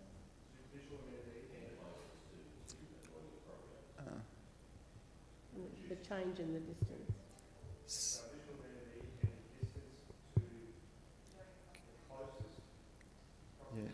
Yeah. Through the chair, can I just make one comment if you don't mind? Early last year, or late 2021, council approved a telecommunications facility at Norman Gardens at Farm Street. The setbacks from that facility to the houses are similar as this. So I want council to be mindful of previous decisions council have made, the same council, and the recommendation that's going forward here for a refusal at a sake of consistency. So that was on Farm Street near IGA. Yeah, and I think that was decided with a unanimous decision for approval, so.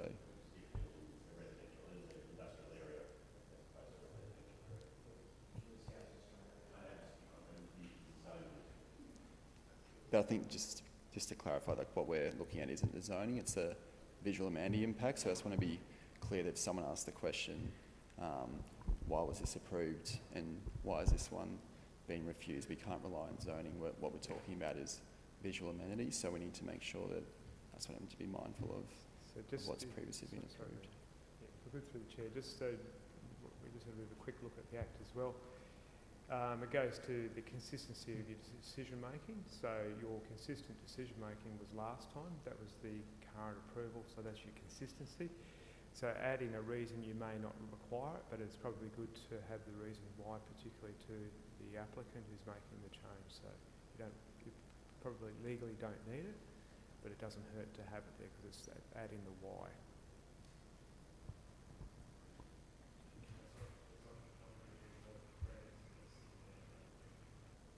Okay, questions from Councillor Wickerson and Councillor Kirkland.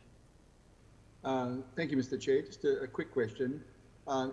Is there an opportunity, if we accept that this is a minor amendment, can the applicant still go back to the stakeholders, the residents nearby, just so that they're fully aware of this change and get an approval from them without going through the whole process again? I sort of don't want to put that burden on any applicant at all, but is there an opportunity for that to happen? So, without going through the whole process, can the local residents be asked if they approve it? If they do, I don't have a problem with it. So it's not, I don't want to blanketly stop it, but I do want to give the local residents an opportunity to be fully aware of what the amendment is. Through the chair, thanks for the question. Like I said, there's no formal process for doing it. There is a requirement for us to consider the submissions that were originally made. I think my view is that if the applicant went back to the residents, their view would be the same. They don't want it. Those residents to the east do not want it.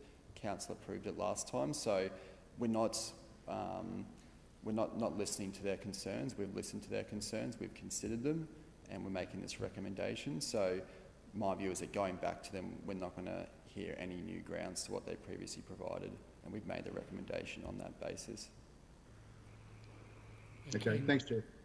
Thank you, Councillor Wickerson. Next question, Councillor Kirkland. Thanks, Mr. Chair. Taking on board what Brendan has said with regards to the other... Sorry, you've got a mover and a seconder. Yeah. You've actually got live debate, so if you want to go elsewhere, you have to suspend, you should be suspending orders so you can... The questions are fine, just helping them so you can... Just so that there's no debate, but just a question, so just keep it to a question. Not a debate. Thanks, Mr. Chair. It was just asking about the sentence, whether it would be more appropriate to use the wording, instead of saying due to visual amenity and distance to closest property, take that out and just put in regard to consistency to the original process. The original. I think that's, because it's essentially we've all voted on this before, so. Yeah, I don't have any issue with the Chair, mover and seconder. That could be added, but I still think that should stay. Okay. And add that. Yep, that might be good. Add that as well. So the wording added. Which is consistent with the original decision. Okay. Add that to the...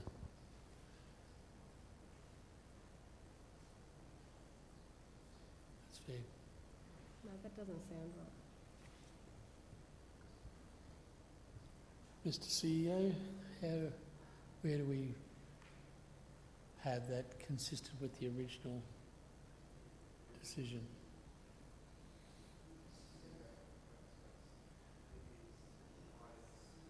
Just say that again. Just ask Councillor Kirkland to say.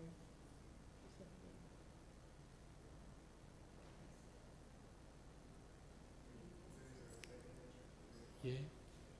So actually, which is consistent with the... No, I think that reads okay. So it's been moved by Councillor Latcham, seconded by Councillor Smith. Any further debate? Okay. Yes, Councillor Neighbours. Oh, since it is debate, I just wanted to say, that, look, at the end of the day, you know, if we talk about visual amenity, the difference of visual amenity 16 metres away, it's not going to change much. It's only what the vegetation is, and the vegetation is a lot thicker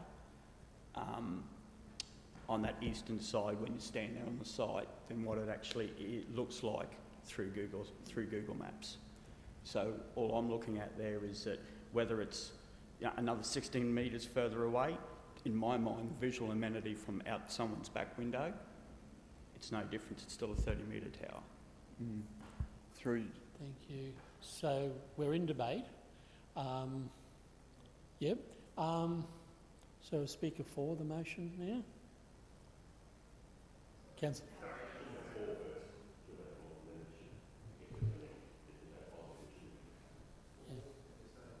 Yeah, that was a comment, I felt. I kind of felt it was a comment, yeah.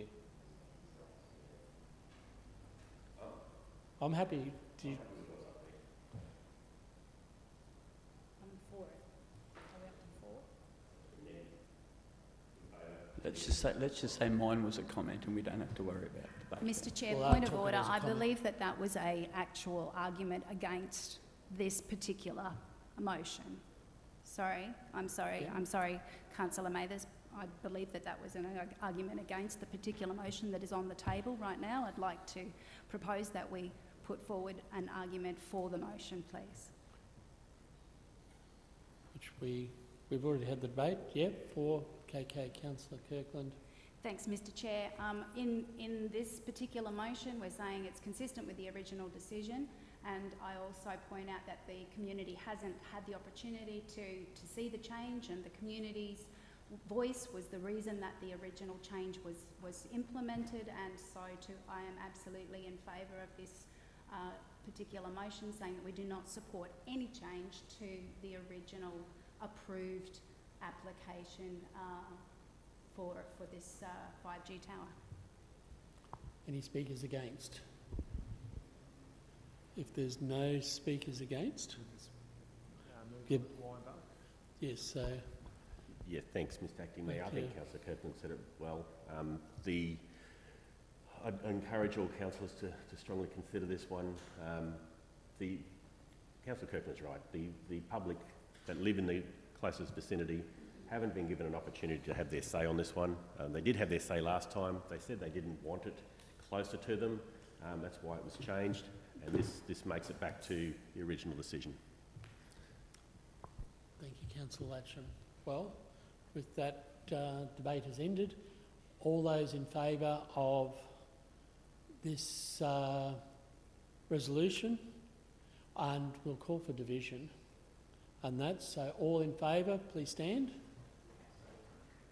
Okay, so we'll sort of start. Councillor Latcham, Councillor Kirkland, Councillor Smith, Councillor Rutherford, Councillor Wickerson and Councillor Fisher. All those against, please stand. Councillor Mathers. The resolution has been passed. Motion carried. We might break for a, say, 10-minute coffee break. Thank you, councillors. So, thank you.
Now that we've arrived here, I would not change a thing. Knew that we'd survive here and all the goodness we would bring. Of this I sing. Everybody swimming in sunshine. Everybody feeling fine. Everybody join the front line. Ain't nobody left behind. Everybody swimming in sunshine. Everybody feeling fine. Everybody join the front line. Ain't nobody left behind. Everybody swimming.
Taking the good with the ups and downs. I wanna see how the world turns round. Let's go adventure in the deep blue sea. Home is with you wherever that may be. Home is with you wherever that may be.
Now that we've arrived here, I would not change a thing. Knew that we'd survive here and all the goodness we would bring. Of this I sing. Everybody swimming in sunshine. Everybody feeling fine. Everybody join the front line. Ain't nobody left behind. Everybody swimming in sunshine. Everybody feeling fine. Everybody join the front line. Ain't nobody left behind. Everybody swimming.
adventure in the deep blue sea. Home is with you wherever that may be. Home is with you wherever that may be.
Now that we've arrived here, I would not change a thing. Knew that we'd survive here and all the goodness we would bring. Of this I sing.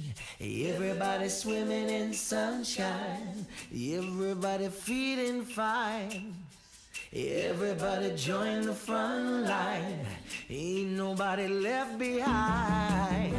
Everybody swimming in sunshine, everybody feeling fine.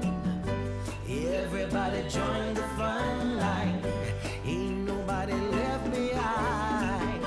Everybody swimming.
Taking the good with the ups and downs.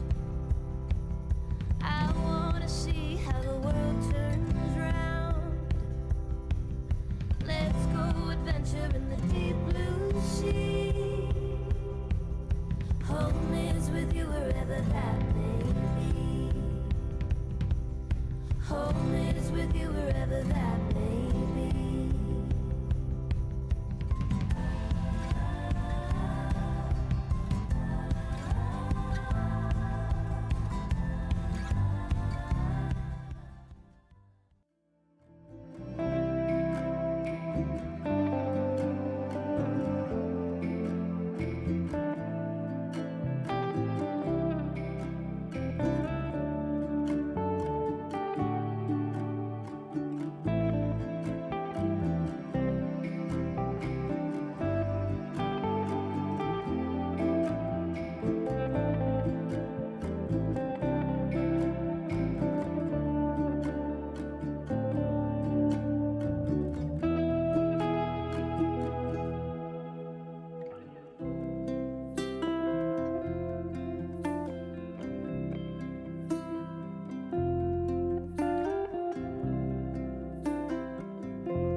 Now that we've arrived here, I would not change a thing.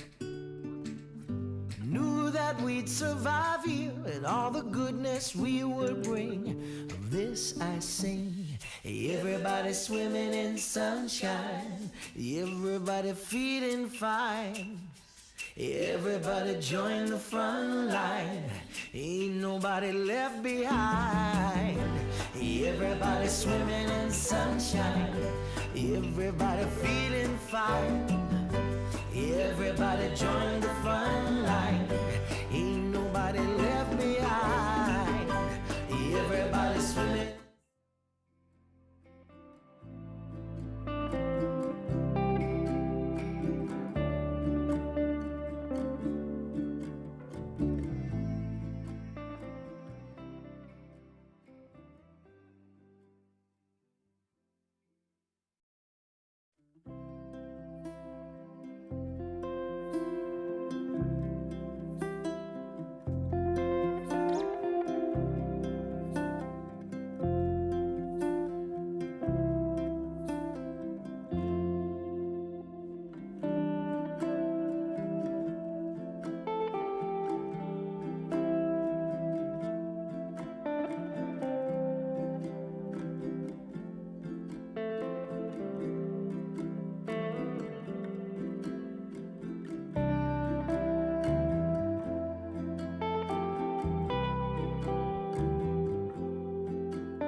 Taking the good with the ups and downs. I wanna see how the world turns round. Let's go adventure in the deep blue sea. Home is with you wherever that may be. Home is with you wherever that may be.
Thank you, Mr. Chair, and good morning, councillors. This report essentially contains two components. Under the Local Government Act, council is required annually to review the delegations, the legislative delegations rather, delegated to our Chief Executive Officer. The report presents that annual review, and as a result of the nature in how we approve the delegations to our CEO as they come up, as things change, legislation or operationally, they are put in place progressively. Essentially, that component of the report, which is attachments 3 and 4, is a list of all of the existing powers that are currently in place for council's review. Attachments 1 and 2 deal with the Chief Executive Officer's financial delegation. So as a result of officers carrying out that review, it was picked up that the financial delegation just didn't contain some references to policy. There's nothing wrong with that. However, in the interests of consistency, those policies have now been mentioned just so that wording is more thorough. And the attachment 2 to the report is the marked up version for councillors to see those changes more easily. So I'm happy to take questions. It looks like there's some lights on. Thank you so much. We do have lights on. Councillor Smith? Yeah, look, it's probably a silly question. I've never thought to ask it before, but if our CEO is away, does that power, it does go to the Deputy CEO? So council some time ago, through the chair, some time ago, appointed Ross as the Deputy CEO, and when on my absence up to a certain amount of weeks, I think it is 4 or 6 weeks, is that Ross is automatically the acting CEO. If Ross isn't here, and we did this during COVID, we had a series that it delegates down, and I do that appointment through that side of it. So, but the short answer is Ross. No, probably my question was, is that legislated?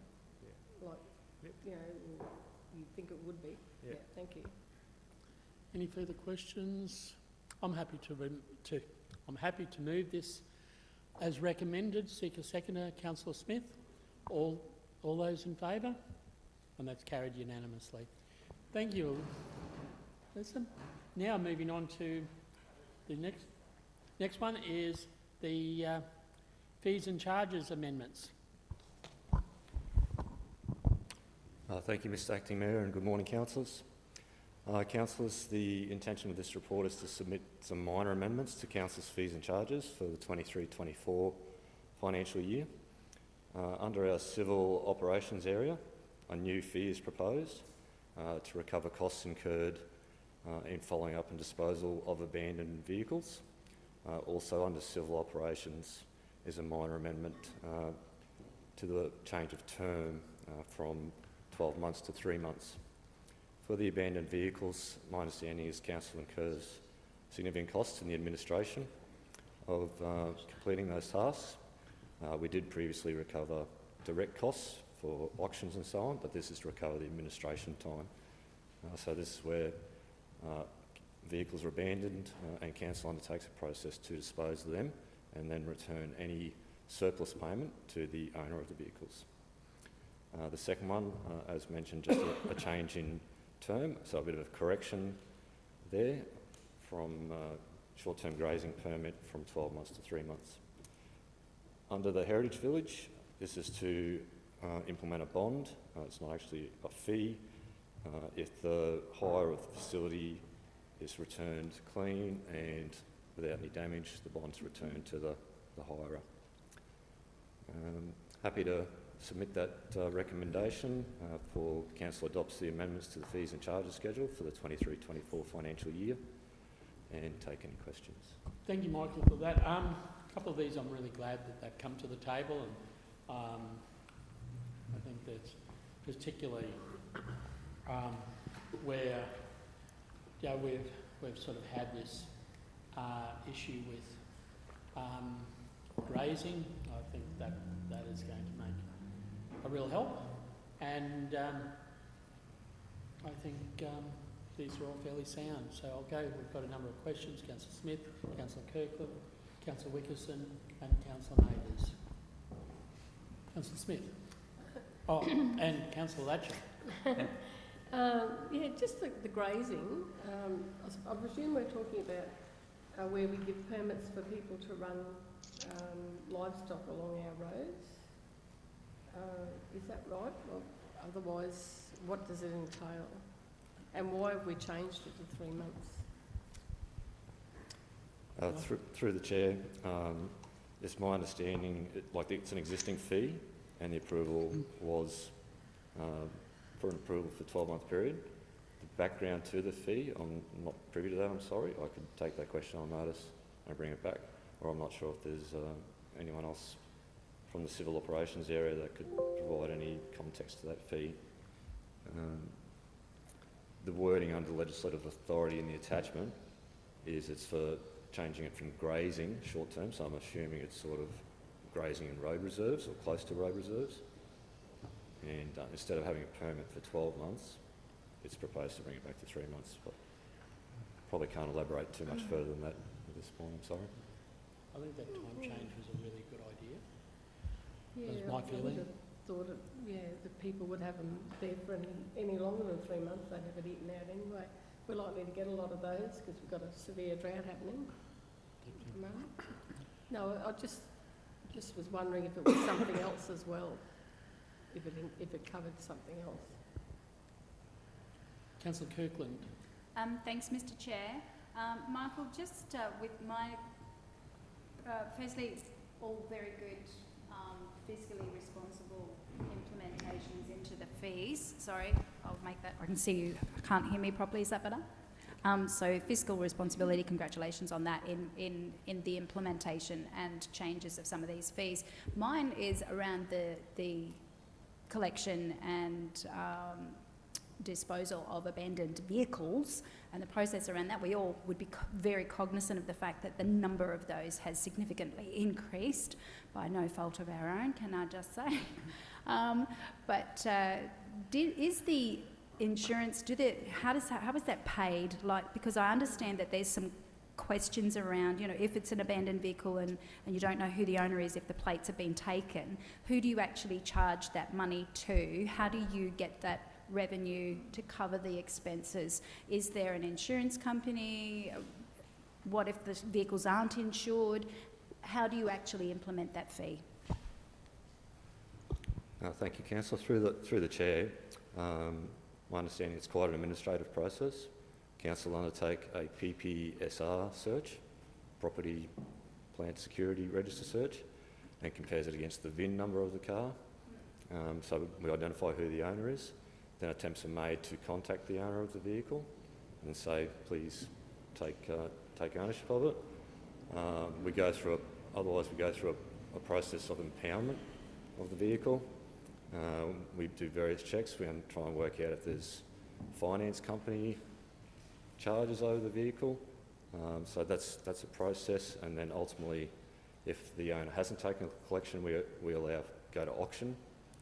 Pay out the finance company if there is any money owing to a finance company, and then pay any direct costs incurred with auction and so on, and then ultimately remit any net proceeds back to the owner of the vehicle once we've identified them. But all those things we were collecting direct costs, but not recognising the administrative process in the disposal of the vehicle. Through you, Mr. Chair. Thank you so much, Michael, because in your answer there, you've actually highlighted to us the reason for how much administration actually goes into all of these vehicles being left and abandoned, and what happens with council and what they go through. So thank you. That was a really good answer. Thanks so much. Thank you. Now, Councillor Wickerson. Chair, same question as Councillor Kirkland, so withdrawn. Okay. To Councillor Maybers. Thank you very much, Mr. Chair. This might be through to Alicia. Michael, I don't know if you would be across this or not, but the question I had is in regards to the bond for the Heritage Village. I know that we've had some issues in the past with other council facilities where we've found it difficult to get people to go and inspect the facility after it's been hired out. So it's a little while before we find that there's been damage done, or if there has, it's hard to chase back. So my question is will there be someone available to actually inspect the Heritage Village after it's been hired? Will that be one of the existing staff, or what's the plan with that?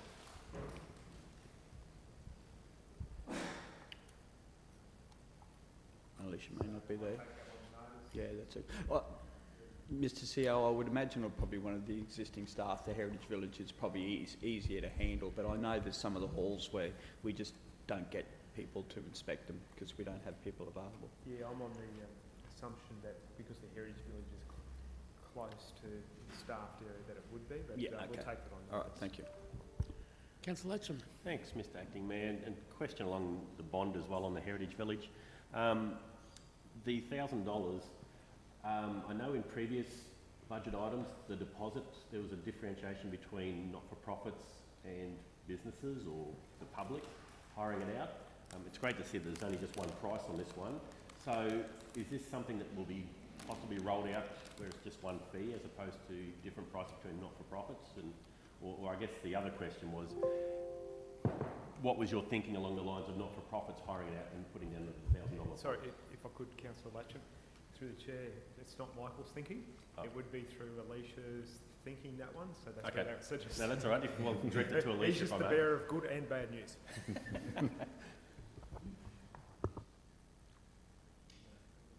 Is Alicia there? I think Okay, we'll we'll take take it. that Sorry. on notice. Oh, Sorry, yes? I am, but I've just been on the phone, so I haven't heard anything of what's said, sorry. The question was along the lines of, with other hires that council does of venues, there's a price for not-for-profits and there's a price for anyone else. And normally there's a big difference between the two different amounts. It was great to see that there's only just a single figure for both types of user groups. Is that something that will possibly be rolled out in the future, or was there not any thinking on a cheaper price for not-for-profits on the hire? I would have to take that one on notice. The cheaper price for not-for-profit was a particular council direction at the time that has been maintained. That's something that we can certainly report back on, Councillor Latcham. Yeah. And one last question, if I may, through Mr Acting Mayor, to Alicia. The $1,000, I probably should have done some research on it, but how does it compare to that price, that bond, compared to other major facilities that we hire out? For example, Scotia House or Bohemia House, how does that compare? I don't have that one in front of me, Councillor Latcham. Because I tend to think Are that you it able was to answer more that, than Michael, or not? Yeah, I just thought that it was more than the $1,000 to put your bond down on Scotia House. But anyway, it's just a comment out there, but might be something worth.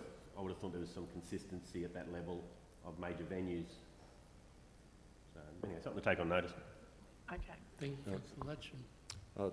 Through the chair, Councillor Latcham, the comment provided in submitting the bond was that it's similar to other council venues to keep it consistency. But like Alicia, I'm not privy to say what the bond is for every council facility, but that's the comment provided in submitting the fee for consideration, or the bond for consideration. All right, thanks, Mike. Okay, if there's no further questions, someone happy to move?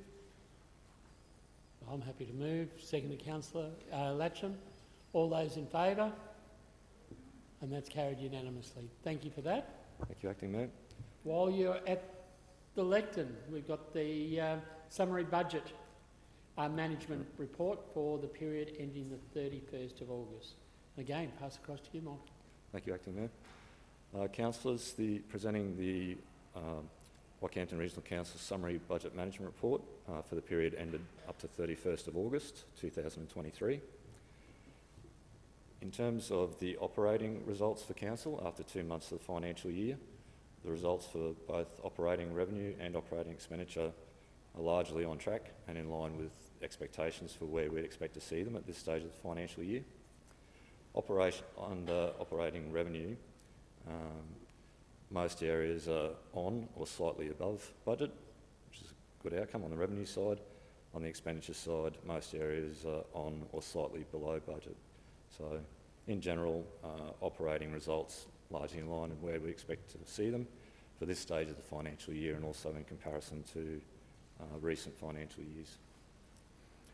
On the capital results, capital income at 9% of budget, whereas we'd normally be hopeful of seeing around about 16 to 17% at this stage of the financial year, and similarly for capital expenditure, 7% of capital budget.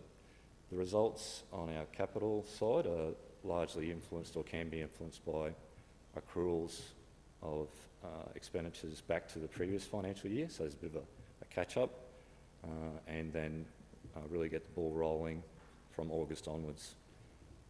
So usually a little bit slower to get going on the capital expenditure side of things, and ramp up as the year goes on. So that's something we'll just have to continue to monitor results as they progress against a fairly large capital program for the 23-24 financial year. Councillors happy to move acceptance that would be received, the report we received, and take any questions. Thank you for that. Any questions, Councillor Rutherford? Not a question, just maybe a comment that could end up with an answer, Michael, I'm not sure. And it is about the capital expenditure. And, it's always difficult because we're playing catch up as far as, you know, this is sort of June, July, but we're at the end of the end of September now. At what point do we trigger that our capital expenditure or any of these items has got to a point where we really need to look at it and reassess where we are? So through the chair, councillor, so there's probably a couple of parts to that I could answer. There's two parts in that I made the comment that we sort of play catch up a little bit. So for example, we get to the end of August and we may have some large capital projects in process, but the invoice only comes in mid-September, like we might have a progress claim. Yeah. So there can be aspects like that the work's been done but we haven't received the invoice from the contractor and not paid it till. So there's a bit of a lag sometimes on the timing on some of those things hitting our actual costs. In terms of a review, we monitor that internally. We're doing a October budget review process. It's being rolled out at the moment, and we'll get feedback from officers and we ask them to assess how they think the projects for the financial year are going. Are they likely to achieve those budgets, or should we be looking at adjusting the timing of those? So that budget review process happens as a matter of course, and we'll be bringing something. The plan is to bring a review to council at the council meeting at the end of November. Good through the chair. Also to go on from Michael, around the major projects area, Andrew Collins, we're always constantly asking him to look at the cash flow that's coming through for those major projects, and that is it is an estimate, and they're big dollars that you're moving through that could fall either in June, July or August, so it's quite difficult.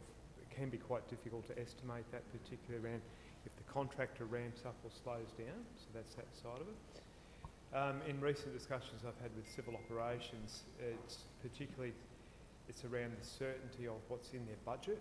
So because we adopt the budget, say June, for civil ops, it might take them, well it does take them time to actually ramp up to meet that, so you'll see that lag in civil ops. Then as the financial year accelerates, they accelerate and they actually have some record months within May, June, and that's what we have to watch, is probably some better planning around that and better certainty around their budgets. And so that's probably the one for civil ops and also some of their contracts, and again what Michael said, when invoices fall within what month as well. So. Yeah, thank you. Thanks, Mr. CEO and Michael. I guess, and I understand and am very confident that you're keeping an eye on it, but for us when we're reading something and it says, you know, we're behind budget, but this should happen, or, you know, at what point do we trigger and go, hold on a second, we're not playing catch up anymore, or we are significantly behind in our projects, and, you know, we need to look carefully at what's happening here. You know, it's picking that point, so we're being proactive rather than reactive to the information that we're receiving. Through the chair, it's probably that question we asked the GMs, particularly around their operational planned reports that come through, is to say, you're behind budget, are you on target in relation to your projects? So there's two parts to it. Is the project on time, or is the project lagging? That's probably the other part of the question. So budget on time or is lagging, is the actual project work at the same time. So yeah. Any further questions? No further questions. Someone happy to move and second? Moved Councillor Kirkland, seconded Councillor Smith. All those in favour? And that's carried unanimously. Thank you very much. Okay, Ross, we'll call you to the lectern for the next item, the whole of council corporate performance report for the period ending August 2023. Thank you, Mr. Acting Mayor. The corporate performance report for August, it's there for adoption at this point. We do have it scheduled for the briefing session this afternoon to go for the detail if that's how we usually do it. Happy to take any other questions, Mr. Acting Mayor. I actually had no questions this time. Kind of was a weekend of reading agendas, so didn't see any issues that sort of stood out. Councillor Kirkland. Thanks, Mr Chair. I do have questions, but I'll reserve those for the briefing session if that's okay. Yep. Otherwise, happy to move. Okay, been moved, Councillor Kirkland, seconded by Councillor Latcham. All those in favour, and that's carried unanimously. Okay, next one. Yep. Sorry. Yep. Jumped in there, Mr Acting Mayor. Don't go, Ross, because you're there for the next one, the views on the state lease of a partial lease to a wind farm purposes for Free Hill. Thank you, Mr Acting Mayor. As Council is aware, this came through a little while ago. We've put the submission in, so seeking retrospective approval. If Council don't approve it, we can simply withdraw the comments that were made. So hopefully it's fairly straightforward. Questions? Councillor Kirkland and Councillor Rutherford. Thank you, Mr Mayor. Did you need to talk about?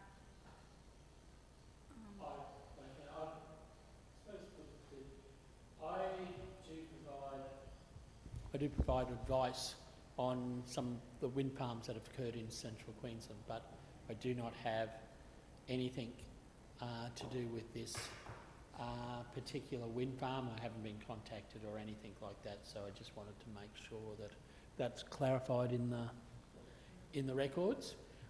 Quite often it happens later on, but it's just when they clear all those hills, they sometimes get an environmental heart and then start replanting some plants.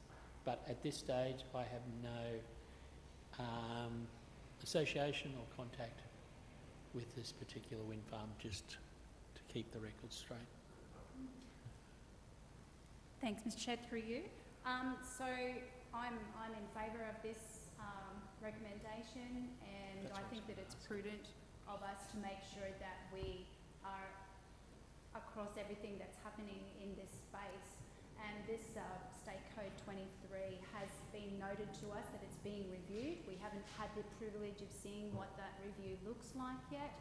And I think for the protection of the actual person seeking this MCU, as much as everyone, the neighbours, I also think that we should be looking at waiting until we've seen what that review looks like. It may change things, and they may want to, I suppose, change their MCU back, I don't know. But also, just wanting to refer to the planning scheme element in rural residential outcomes. In the planning scheme, it refers here, and forgive me, it's just because I've got to chop and change between two documents here. So it's with the strategic framework and item 3.3.5.1, and then comments 14 and 16 within that. I'm hoping I'm referencing that right. I've got planning people in the room are probably telling me I've said it wrong, but this in essence is what it says. Renewable energy technology uses will be supported where there are no adverse impacts on adjoining and nearby uses, including impacts associated with noise, light emissions, infrastructure requirements or transport movements or transport networks. So it is that within that Code 23, those things, there has definitely been a lot of discussion and acknowledgement from the government that there are some weaknesses within that, and I really support this, that we would say we don't support the conversion of the lease until such time as that is being reviewed. Thank you, Councillor Kirkland. Councillor Rutherford, then Councillor Smith. Yes, thank you, Mr Chair. I'd like to move this if I could, and thank Ross for pulling this together after a very quick discussion that we had about this the other day. Echo certainly what Councillor Kirkland has said. You know, State Code 23 is quite lacking at present as far as any protection for the environment or even nearby residents. We know that is under review, and I think it is very prudent for us to wait until that review is held before we look at the conversion of this site. So I'm happy to move. Thank you, Councillor Rutherford. Councillor Smith. I just want to ask the question, how confident are we that the DNR will take any notice of our reply anyway? Because we have not agreed in the past, and they've done it anyway. So I wouldn't be backing that they're going to take notice of what we're saying. Because they approve anything to do with wind farms is a tick. Yeah, that's exactly right, through the chair. Okay, no further comments. Been moved by Councillor Rutherford, seconded by Councillor Smith. All those in favour? And that's carried unanimously. Thank you. Okay, next one. Yep. So so councillor, so just a bit of a lead into this next 5 reports before Cam comes up and presents it. So the first 2, 11.11, 11.12, they're basically, they are what we sent off to the state for state interest check. They're coming back to us now, or coming back to you for adoption, so there's no changes within that side of it. The following 3 are the new packages to send off to the state to start the process off, or to commence the amendment process. And all 3 have had some level of discussions at briefing sessions. So one package is to do with the flood hazard overlay level of assessment for subdivisions, because we've actually had a fair number of people within the development industry say this is a bit of an issue for us. One's to do with fixing up some amendments for a zone and assessment levels on a couple of properties. And the third one is to do with the size of allotments. So it's there. Generally speaking, they are in line. They are whole of region amendments where they sit. However, they can always create a conflict of interest if one of those particular ones, not so much a package, but say, for example, package number 2, if you owned something in close proximity or had a similar interest, that may trigger a conflict of interest. So, but generally speaking, they've all been presented to council at some form or other. So that was just Thank you, Mr. CEO. And I was going to just make a comment there that probably councillors, when you read the attachment reports, you probably all would have various sort of questions.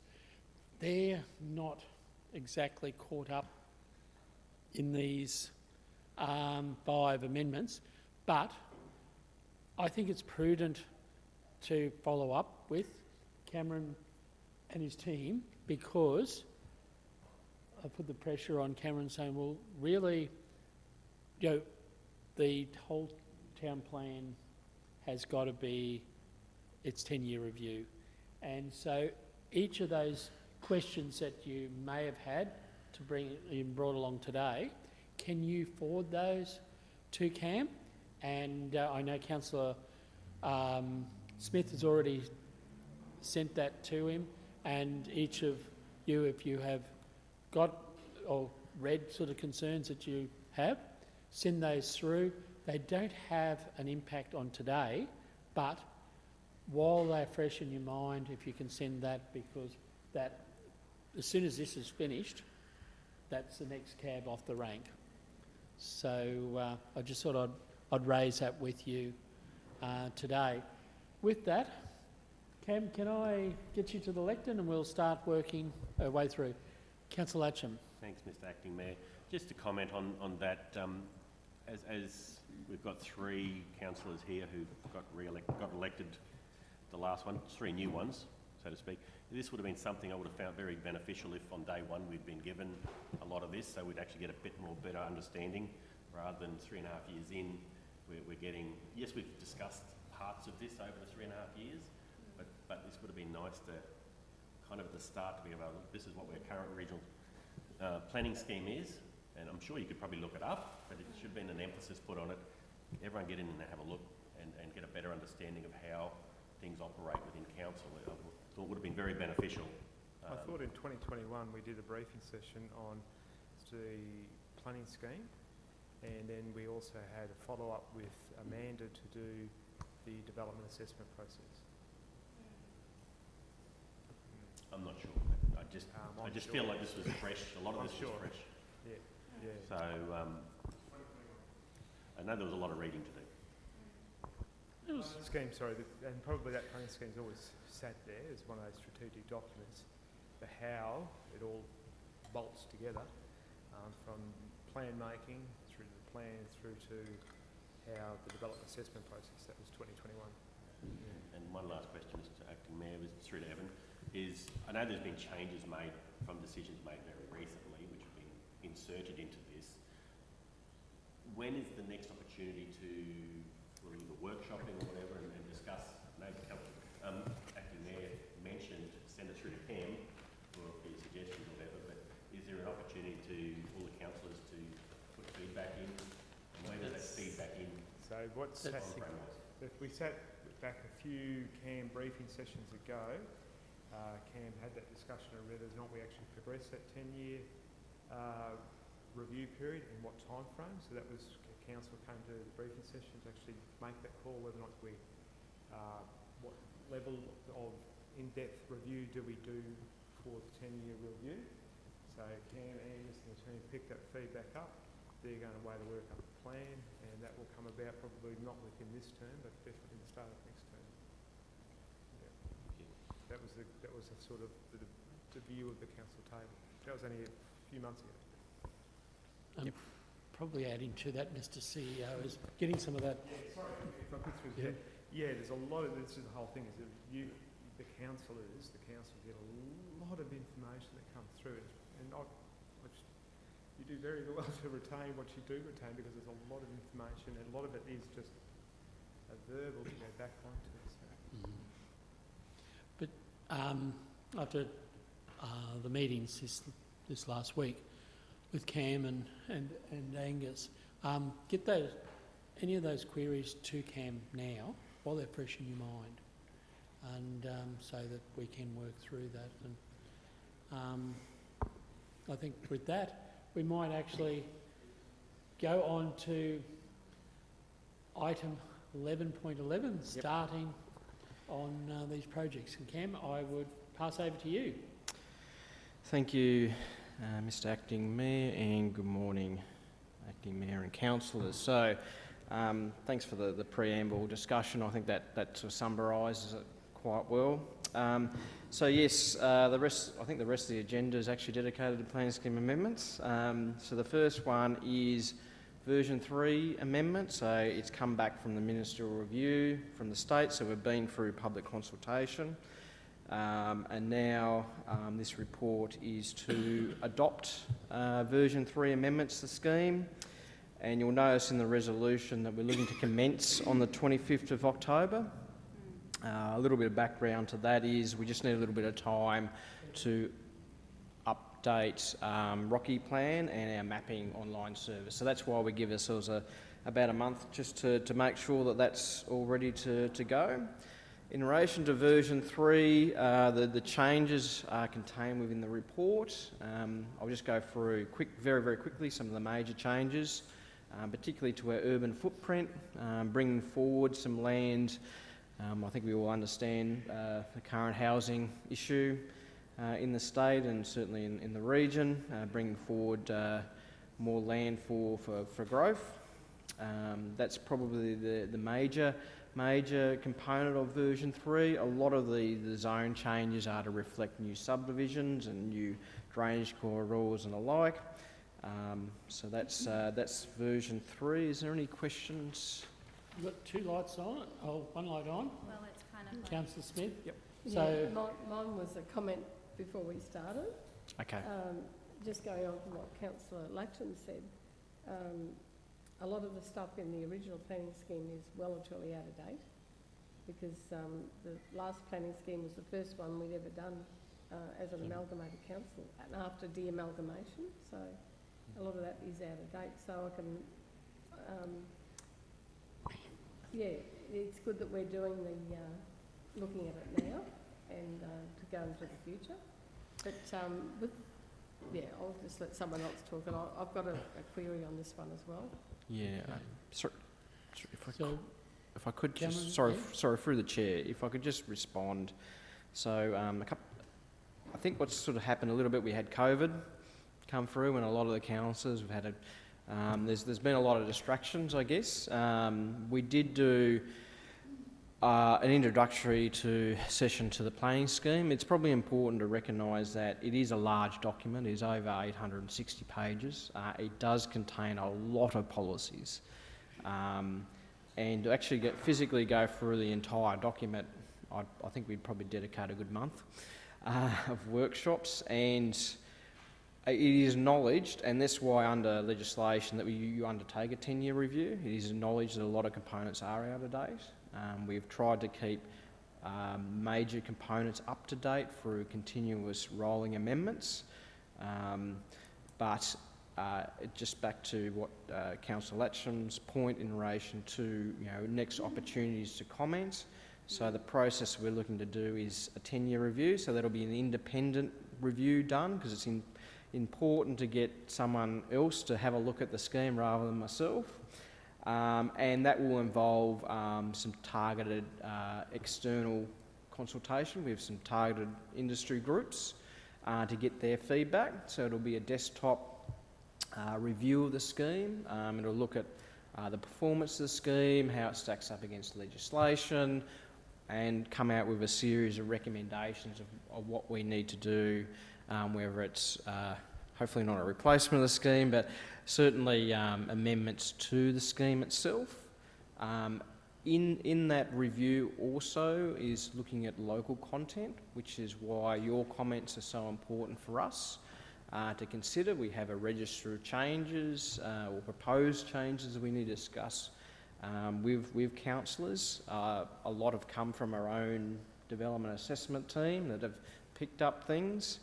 But obviously it's important for councillors to send through their comments so we can consider that in a policy discussion, well thought through policy debate.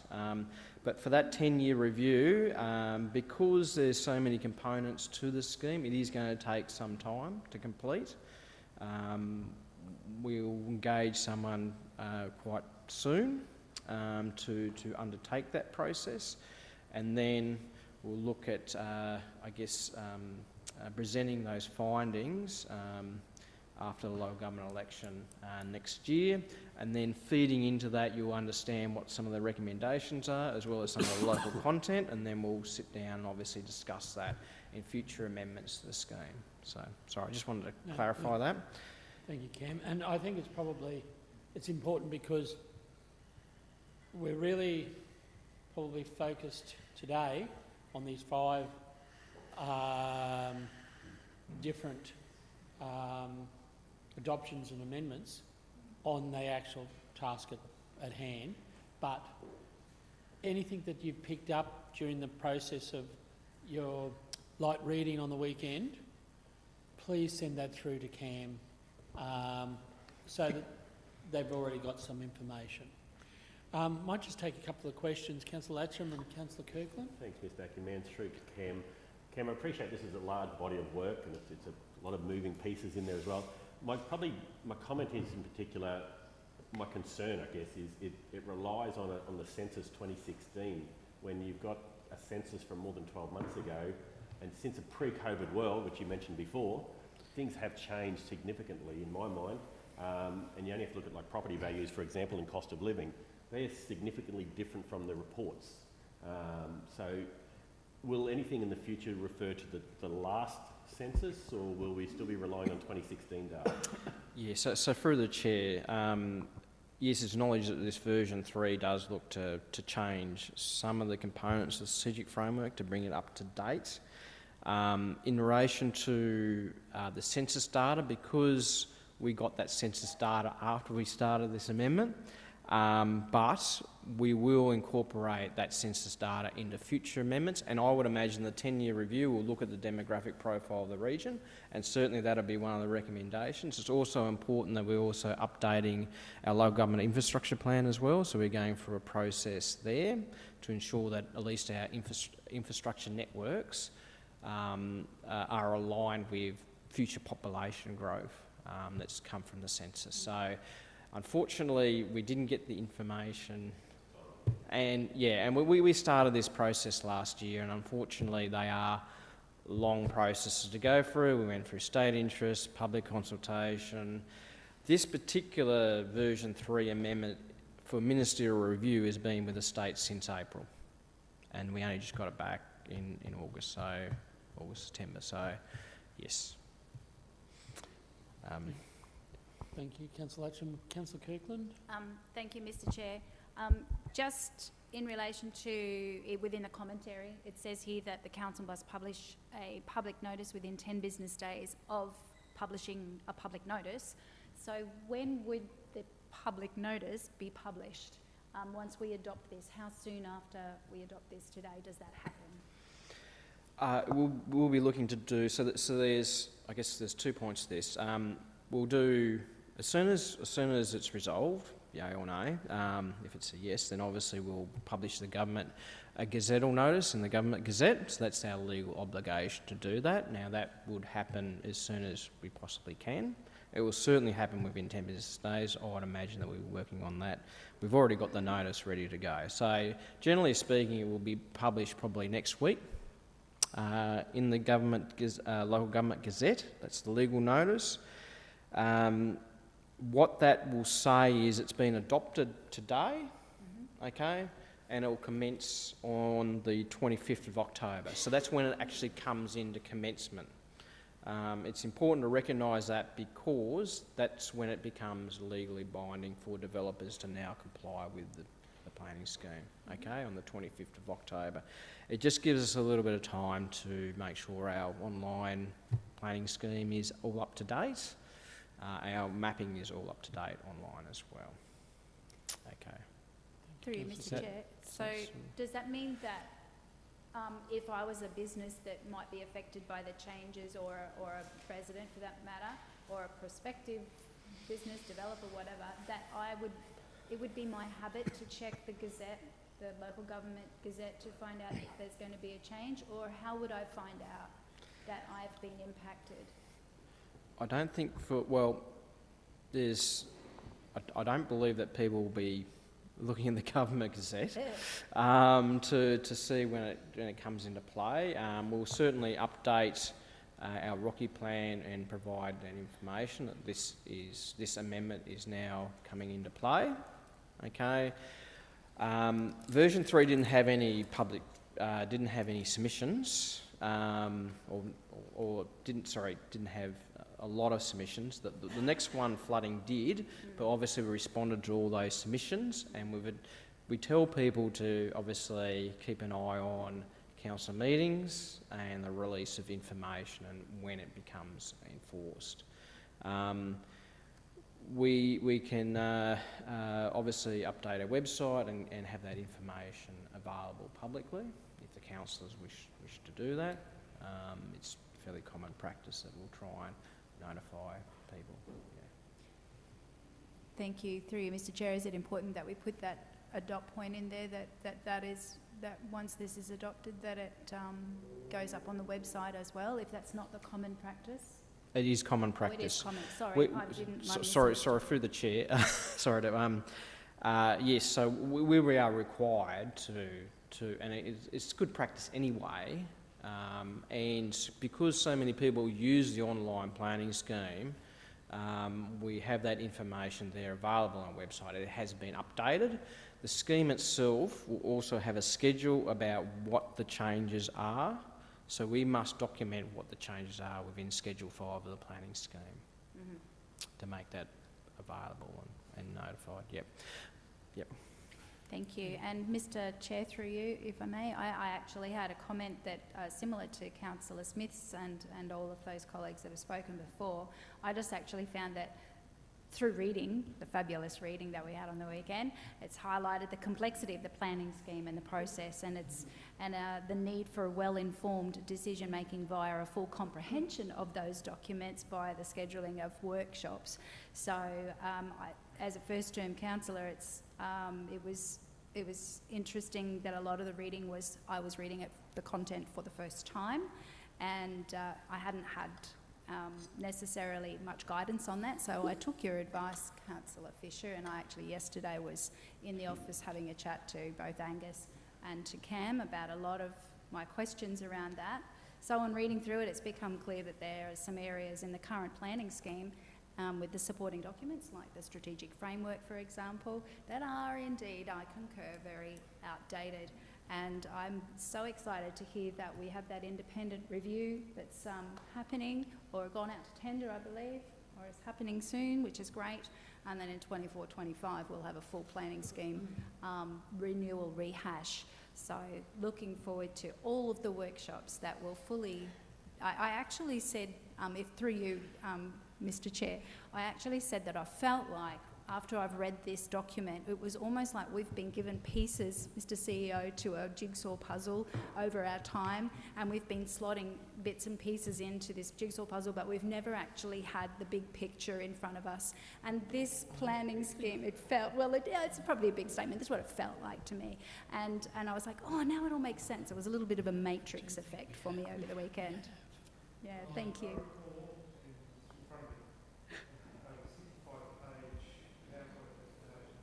Yeah. Evan, could you press the button? Yes, Mike. Could you do your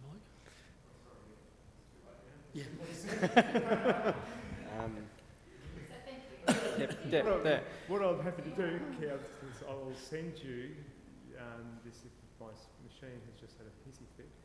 I'll send you a copy of the 65-page presentation that Cam did, and it probably gave you homework to go away and do. Yes, it did. Councillor Smith. You don't need any more homework. Cameron, just a question. You've gone through and changed a lot of the dates. So, and then that becomes what people read now. So if you can change the dates, why can't you add stuff in?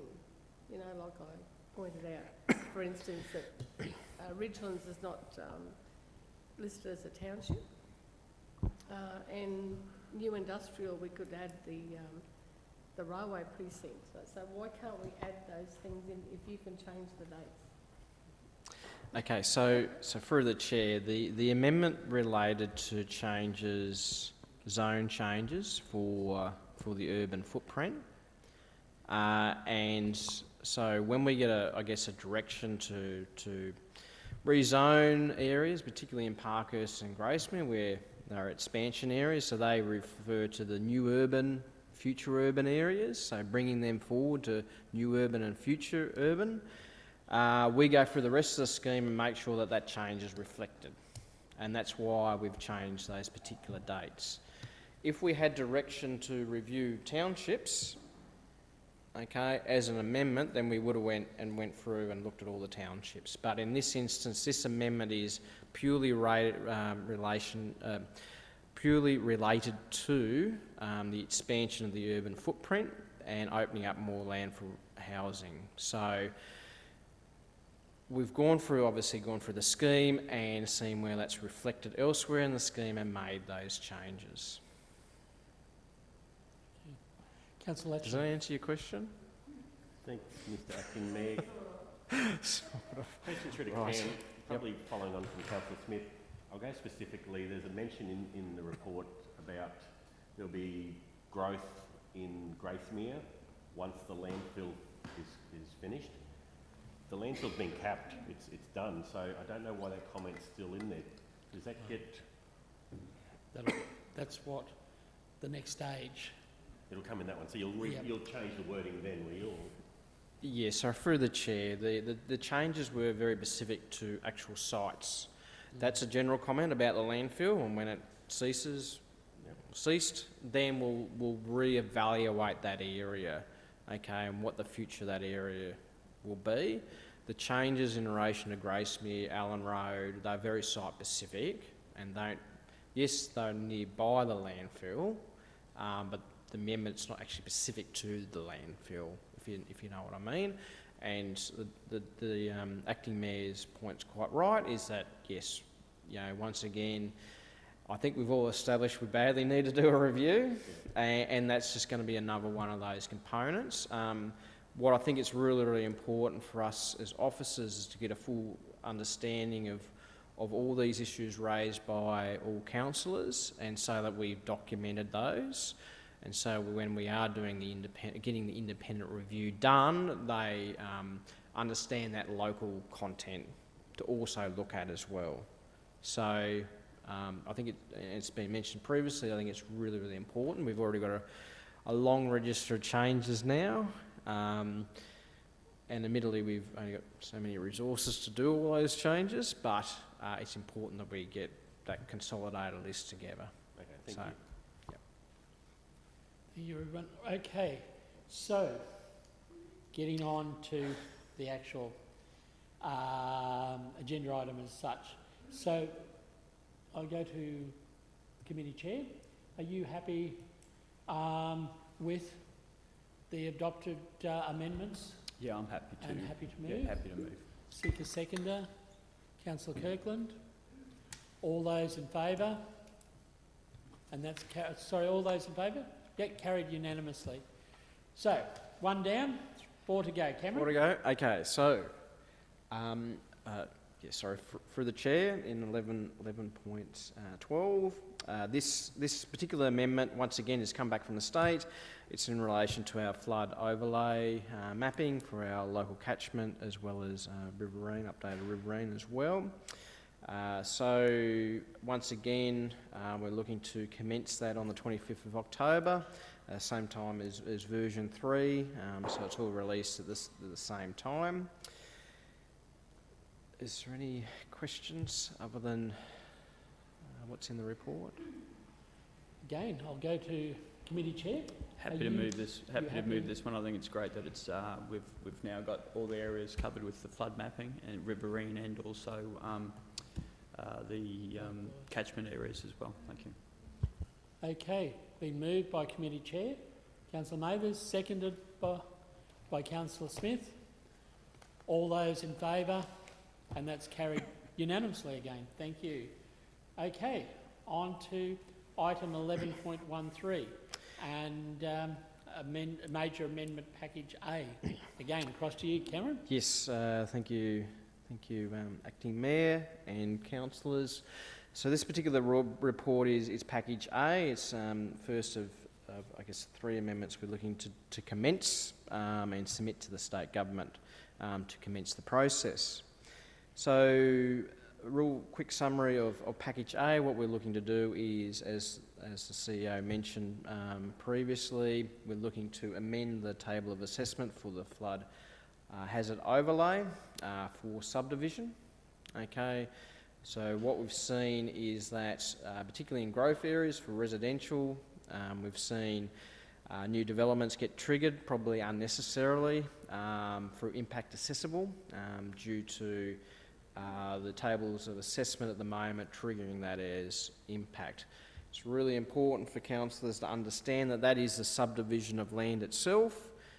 If people still want to put houses in the flood, which is probably not advisable, that is still impact accessible. So we haven't changed the level of assessment for the particular land use, we've changed the level of assessment for the subdivision of land.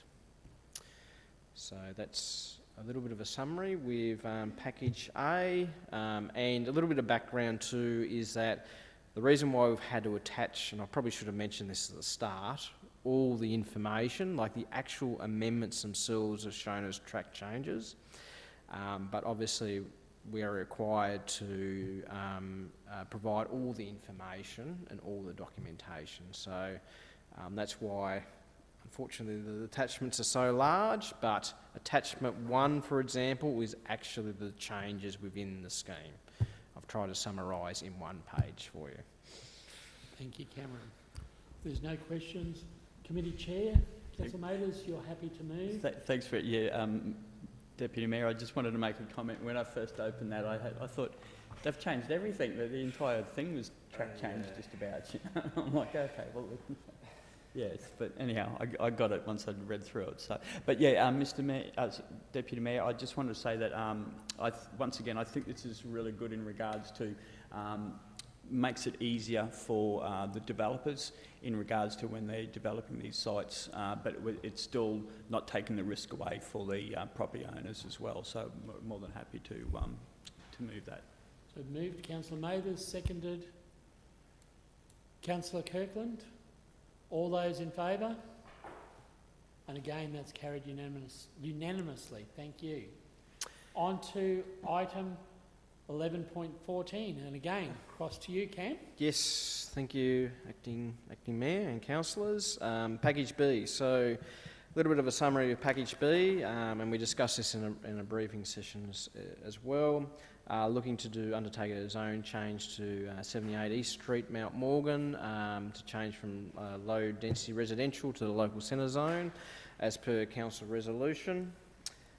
Also, we're looking to reflect the development application on the old Bunnings site as well, to cater for a supermarket. So we're looking to change the levels assessment to make that code accessible.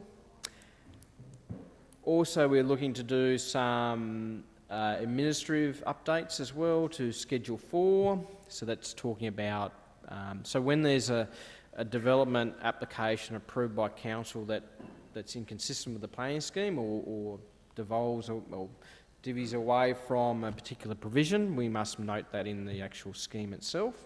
So that's what we do with Schedule 4, so it's purely administrative updates. And Schedule 5 is noting new infrastructure designations, in this case all schools. So yeah, in summary, the major changes are to Mount Morgan, 78 East Street, as well as the old Bunnings site located on Yamba Road. So again, I'll go to Councillor Mathers first and then to Councillor Rutherford.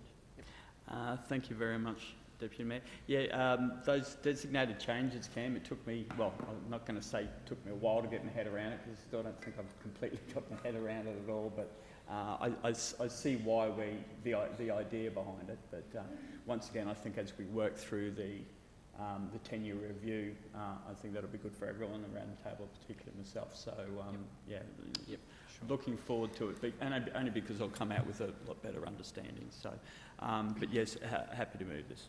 Thank you, Councillor Mathers. Councillor Rutherford. Thank you, Mr. Chair. Cam, I'm not sure if you can even answer this, but if state development agreed with one of these points and not another one, would they look at them individually, or would they go, no, we don't agree with one of those points, so therefore we won't approve the whole package, I suppose? Yeah, so through the chair, I think that's a really, really good point, and that's why we've tried to split these packages up, just in case one might hold up the other. If the state have a huge issue with one, there's a couple of options. We could withdraw that item out and continue with the process. Okay, in that case, we'd probably request that the state condition that we, the other scenario is the state condition that you withdraw or provide further information and justification for that particular amendment. They'll give us the opportunity to provide further justification. If they're not happy with that and it still doesn't comply with the state planning policy, then they may well condition that be removed. Yeah. Councillor Rutherford. So no further questions? Sorry, also, even outside the state process, the public will be able to put submissions in. Once it goes through the state process, comes back to here, once it goes back out for public consultation, the public can then put submissions in, of which council will have to consider anyway. Yeah, sorry. Thank you, Evan. So, been moved by Committee Chair, Councillor Mathers. Sorry. With the centre study, it's still saying not council policy for information purposes only in this. I'm looking at page 1468. So what does that mean, Cam? Like, that we haven't, obviously we haven't decided it yet, but will that be okay in there like that? So through the chair, when we did the commercial centre study, that was a resolution of council that it did not form part of policy. However, as part of doing planning scheme amendments, it's still a document that we can refer to and use to provide justification, in this instance for why we're undertaking these particular amendments.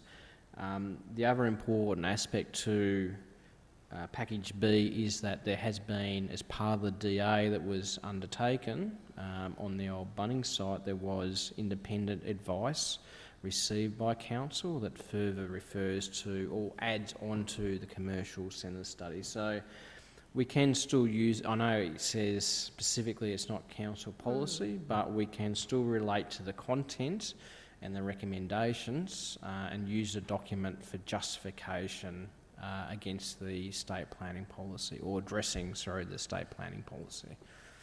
So I don't see it as a necessarily a major issue. Okay, so we've got this amendment moved by Committee Chair, Councillor Mathers, seek a seconder, Councillor Rutherford.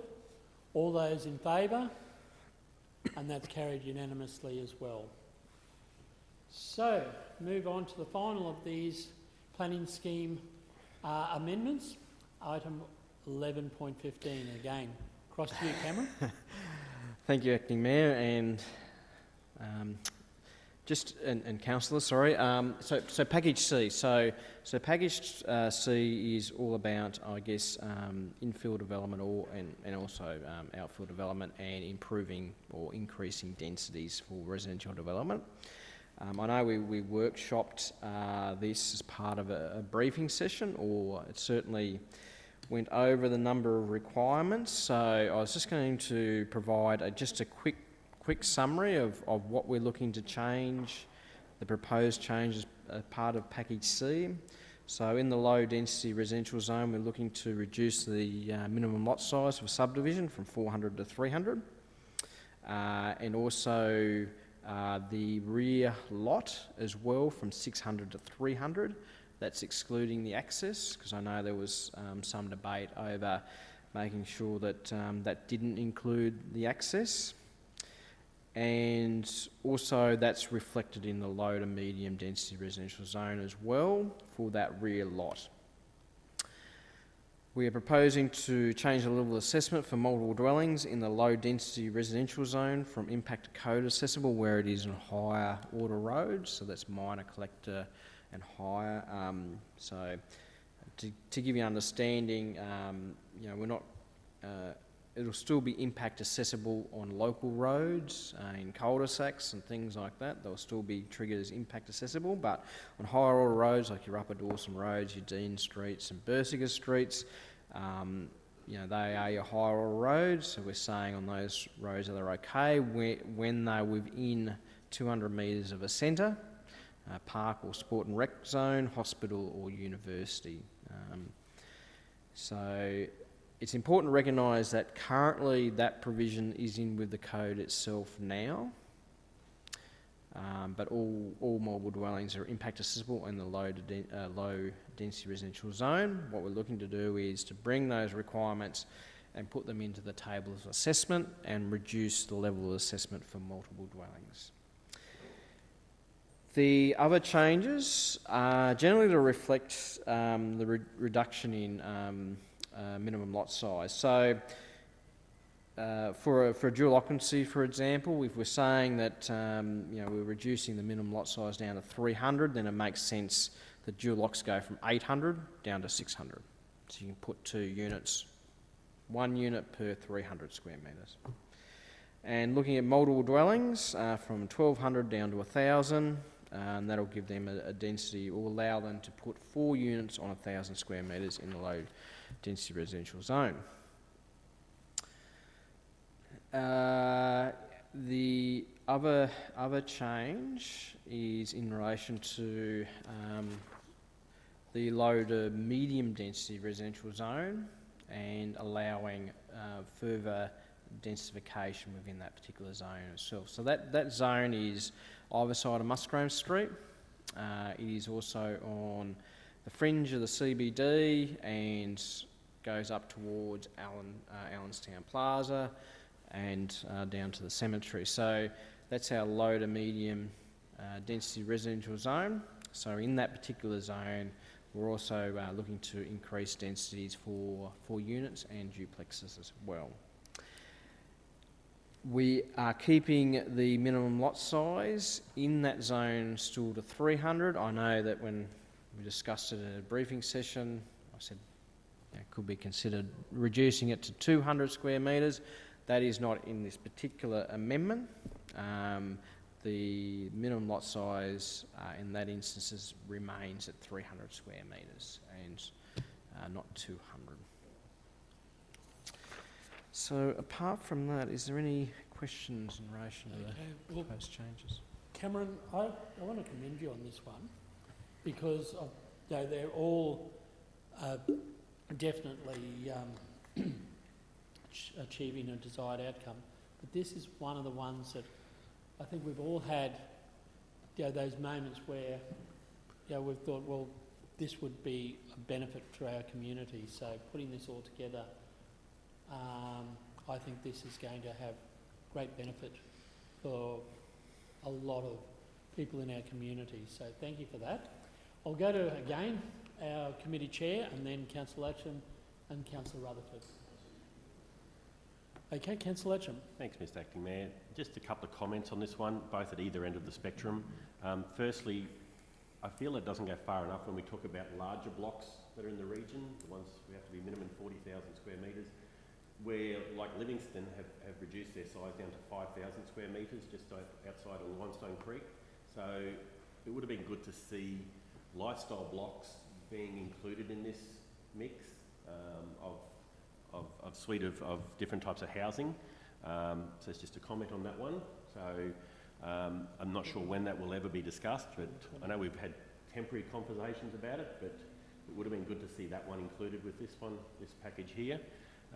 Getting down to 5,000 square metres as lifestyle blocks. And on the other end of this spectrum, the smaller blocks, and I know there's areas within Norman Gardens that are heading near that 300 square metre mark, and they are very small blocks.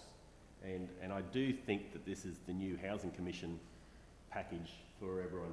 I know it's going to get more people, but it's going to, I'm concerned about the type of housing it will attract. So I'm concerned about, I know it's going to get more numbers and stuff, but I'm concerned about that level and what the impacts, when you look at where there's areas in Norman Gardens that have a high density of, or higher than normal density of Housing Commission, and we know what the social impacts of that are. So I'm very concerned about smaller blocks. So I know that's where we're all heading, but I do have concerns about it. Thank you, Councillor Latcham. Councillor Rutherford. Yeah, thanks, Councillor Fisher. I'm torn on this one too. I see a real need for it, certainly, but I'm also concerned, and given this is strategic planning, I guess my question to you, Cam, would be, if this happened, in quite significant numbers in our older areas, does the infrastructure in those areas cater for the increase in housing? Are our parks and open spaces adequate to cater for the increased growth? You know, are the roads and the old drainage systems and everything else? You know, we talk about newer areas that are built for smaller blocks and to accommodate that. But our older areas, which did have the large yards, start to be subdivided. What does that bring in the future? What difficulties does that bring in the future? And sorry, through the chair, in relation to Councillor Rutherford's question, it's a very, very good question about infrastructure and where we have the capacity to I guess, do we have to have upgrades and things like that as a result of this increased density? My understanding, and look, I'll defer to engineers, of course, but we do have a very good allocation of infrastructure in these areas. We do have a very good allocation of parks as well. The network is as part of the local government infrastructure plan, where they assess trunk infrastructure and the need. we talk about infill development and what could result as that occurs. And I think our engineers, although I probably should divulge them for comment on it, I think it's for them it's well catered for, okay, within the urban footprint. In fact, it'd actually make more efficient use of our existing infrastructure, particularly our parks. We do have a lot of parks throughout our urban areas. So I think in that regard, I think we're well catered for to allow this to occur and to encourage this to occur.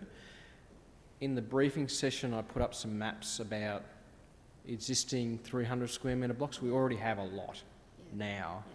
I can't see this change resulting in a flood of smaller blocks. The good thing is, with these packages rolling through, is we're also doing a review of the scheme so we can actually tell, you know, how is it performing, is it becoming an issue, and how do we address that particular issue. From a purely planning perspective, it is all about housing diversity and choice, and also housing affordability. And it is becoming a growing issue, a major issue nationally. The state have recognised that, and that's why you have the Queensland housing strategies and things like that, and that's why you know, we're going away and doing a local housing strategy as well. So how we, I guess, facilitate, you know, growth. One of the biggest issues is a lot of lone households these days. So the occupancy rate of households has gone right down, and that's just obviously increased demand as well. Ageing population, so people being able to age in place. You know, where they grew up, they have an option within their area to downsize, or they could subdivide their own house and live in a granny flat and still remain in that area because they have a social connection to that area. So I understand, you know, the infrastructure, but I think we're well catered for the infrastructure. In fact, I think we actually underutilise a lot of our infrastructure. And also, you know, I don't see that we're going to have a massive, you know, development boom as a result, but also we do need to address these issues, and we need to demonstrate, I guess, the community that flexibility and choice going forward. But I do agree with you, it is something we certainly should monitor going forward. Thanks, Councillor Fisher. I guess if I can probably just add, I agree and understand everything you're saying there, Cam, and I appreciate the discussions and debate we've had in workshops and things like that. I think my years of experience within Parks Department and Parks has been that, you know, neighbourhood parks were very, very important at one point. Then they probably lost their importance within neighbourhoods because playgrounds, play equipment became cheaper for the family to be able to buy their own swing sets and trampolines and the like. So, you know, the children were hanging out in their neighbours' yards and whatever else rather than in parks. I think we need to be, and that, I mean, to a degree that was good because it allowed us to invest some money into some of our great big regional play areas, the likes of Kershaw Gardens and Cedric Archer Park and the dam. So that's been a great thing that's allowed us to do. I think as we get more infill development, we'll have to be very, very much aware that those neighbourhood playgrounds, neighbourhood parks may raise their importance within those communities once again, back like they did in the old days, and we need to be prepared to look for that in our planning for the future. Yeah, and through the chair, that's a really, really good point. And I think some of the provisions, like the multiple units, for example, is that's why we're sitting in a low density residential zone when it's in proximity to parks and things like that. So there's walkability, you know, they can walk to the local park. I think that it may well happen. It's funny how households have changed. You know, you can watch movies from home, you don't have to go to the cinema, you can do online gambling, you don't have to go to the pub, etc., etc. So the dynamics have changed a lot. With the backyards being subdivided, yes, there's going to be less open space for those residents, and you're quite right. Our parks will become more and more important, but the great thing is we've got some fantastic regional parks in this city that will get more and more utilised, and that's certainly a good thing going forward. But yeah. Thank you, Cameron. Councillor Smith. Cameron, whenever we've had a workshop about lowering the size of the allotments, I've always spoken against it, and you get unscrupulous developers who will take full advantage of that, especially in Gracemere, I feel. And I always say, you get a small allotment, women especially still want a 4-bedroom brick with a media room, so they take up nearly the whole, you know, it looks like nearly the whole block. I know you can only take up a certain percentage. There's still no room for kids to run around or for dogs or cats to be there at all. And that's the problem with a lot of dog issues, is the dog's got nowhere to run, you know. That's why our parks are really important, and our off-leash areas are really important as well. And I always say to people, that's why we need $1 million playgrounds, because kids can't stay at home and play anymore like they used to. But also, as a young person in Rocky, I used to marvel at how close the old houses are in George Street. And probably my parents might have said that if you put your arm out the window, you could reach the other person. Well, we're going back to that, I feel, because the houses are so close together. And I don't think that's good. But I know why we're doing it, to get more houses in a small area, in an area, where before we had larger allotments. But my, going back to what Councillor Latcham said about the lifestyle blocks, I thought we could go down to 4,000 square metres anyway for rural residential. Yeah, through the chair, that's correct. So for our rural residential zoned areas, minimum lot size is 4,000 square metres. It's important to it's important discussion lifestyle blocks, because when you have your urban footprint expands, you don't want to fragment land on the fringes, because it becomes very, very difficult to develop that land for the future. And we've seen a little bit about that happening at Parkhurst, where you've got long, skinny blocks, very difficult to develop. So within your growth areas, it's important to try and keep larger allotments until it becomes time for them to be subdivided into suburban development. That's not to say that, I think we had a little bit of a briefing session on rural residential, and we do have quite a lot of current zone rural residential areas that haven't developed yet.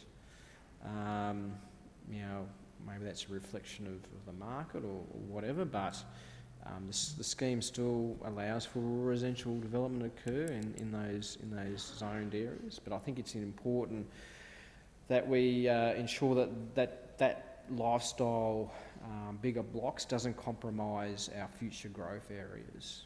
I think it's an important policy position to have. Just through the chair, I did read somewhere, Cameron, that you were saying that any areas that are zoned rural residential can't be further subdivided, and I didn't think that was right, because that's where you're going to get the growth.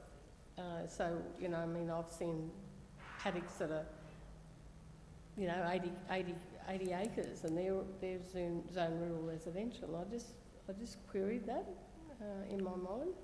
Sorry, through the chair, whether they've been developed or... No, they haven't been developed, and somewhere in here I read that you don't encourage further subdivision of those areas? Yes, so through the Chair, strategic framework is pretty clear that rural residential development occurs on rural residential zone land, and I guess what I'm saying is we've got lots of vacant rural residential that hasn't been developed. Yeah. So what's happening in the market as a result of that? You know, is there a market demand for it? I mean, you've got areas zoned for residential, but they haven't been developed. And look, this sort of falls out of this Package C amendment, and it is probably something for another debate, and we have had that debate, but something that once again will filter through to the 10-year review, and if councillors do have questions about rural residential and lifestyle living, then certainly feed them back through to us, and we'll consider them as part of that 10-year review. Yeah, because I think we've agreed that that's where Livingston has got their growth, and that's where we should look to get some extra growth as well. And we're not going to all have growth there, obviously. But if we've got too many rules attached to it, we're never going to get anyone taking it up. Probably diverting a little bit from agenda item 11.15, but it is true, and I think that's something there with the review of the plan and that. So I think as a whole we need to start taking our notes and that we can give to Cameron, and so that they can be a long list of issues for him to see how they can go into an amended town plan. Yep. I'll move to committee chair. Thank you, Councillor Mathers. Thank you, Acting Mayor. Acting Mayor, just got a comment and through to Cameron, if that's right. Cameron, you mentioned the underutilisation, or you think that there's underutilisation of a lot of our infrastructure, and I tend to agree with that. But Councillor Rutherford made a very good point in the fact that the parks will become very important, and I think that would be a very positive thing, because council have already got the ongoing cost of maintaining the parks anyhow. And if you look at the parks, a lot of the smaller ones are certainly underutilised. So wouldn't it be great if we got back to a stage where we're driving around and seeing more people use it, utilising those parks? But, the way I look at this, Deputy Mayor, is purely and simply the fact that, with the issues with, homelessness, the housing crisis, affordable housing, I know they're all state-level issues, but if we have constituents come up to us and just go, well, at a local level, what are you doing? What are you doing as a council to try to help this? We can say that we're actively doing something, and I think that's important that we do. And I think this is a very good, we've pulled the lever, but it's a very good way for us to open the door and start doing something. So I'm very happy to move this, Deputy Mayor. Thank you, Councillor Mathers. I hope you've written down that last statement, because I think that's a good one for the media. Okay, it's been moved by Councillor Mathers, seconded by Councillor Kirkland. All those in favour? And again, that's been moved unanimously. You're against? Oh. Okay. So it's been carried. Councillor Latcham has voted against this motion and wants to have his name recorded.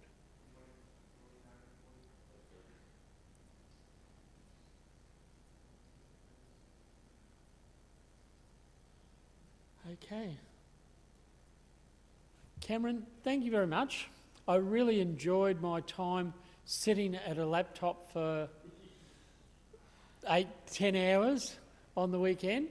I did have my, ended up there with 2 cats sort of wanting to just sit on the laptop as I was doing that work. Not my dogs, the dogs were too smart, but I did get to know the family cats so much more. So this has been a monumental bit of work from your department.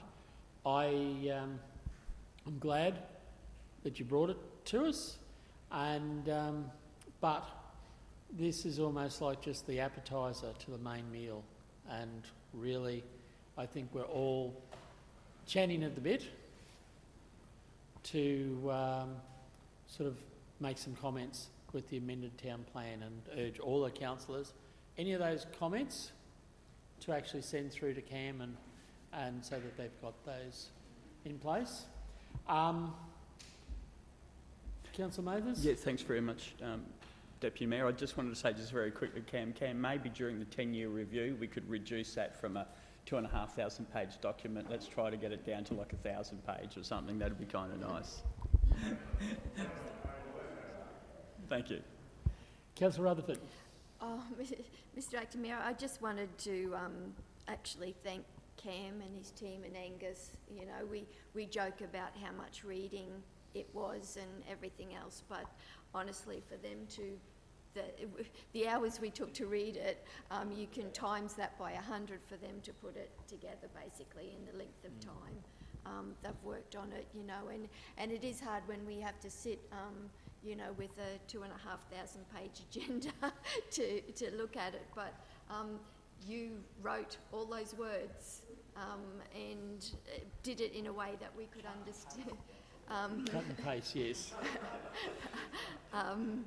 Yeah, but did it in a way that we could understand it and everything else, you know. So as much as your ears were burning and we did curse you many, many times, thank you very much to the team, Angus, for this hard work. Thank you. Thank you, Councillor Oliver. Thanks for the kind words. Okay, we've got no notice of motion.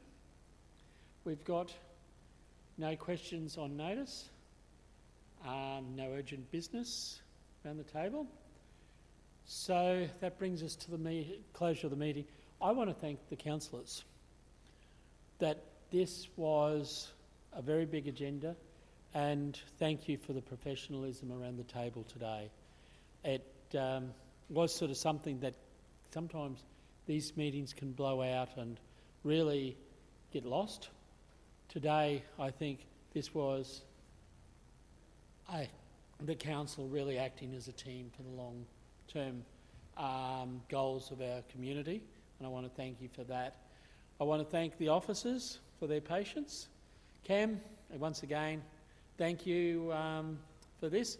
We will be harassing you like crazy with all of our notes. So with that, I would like to declare the meeting closed at 12:14, 40 minutes more than I thought it would go for today. So thank you very much and declare the meeting closed.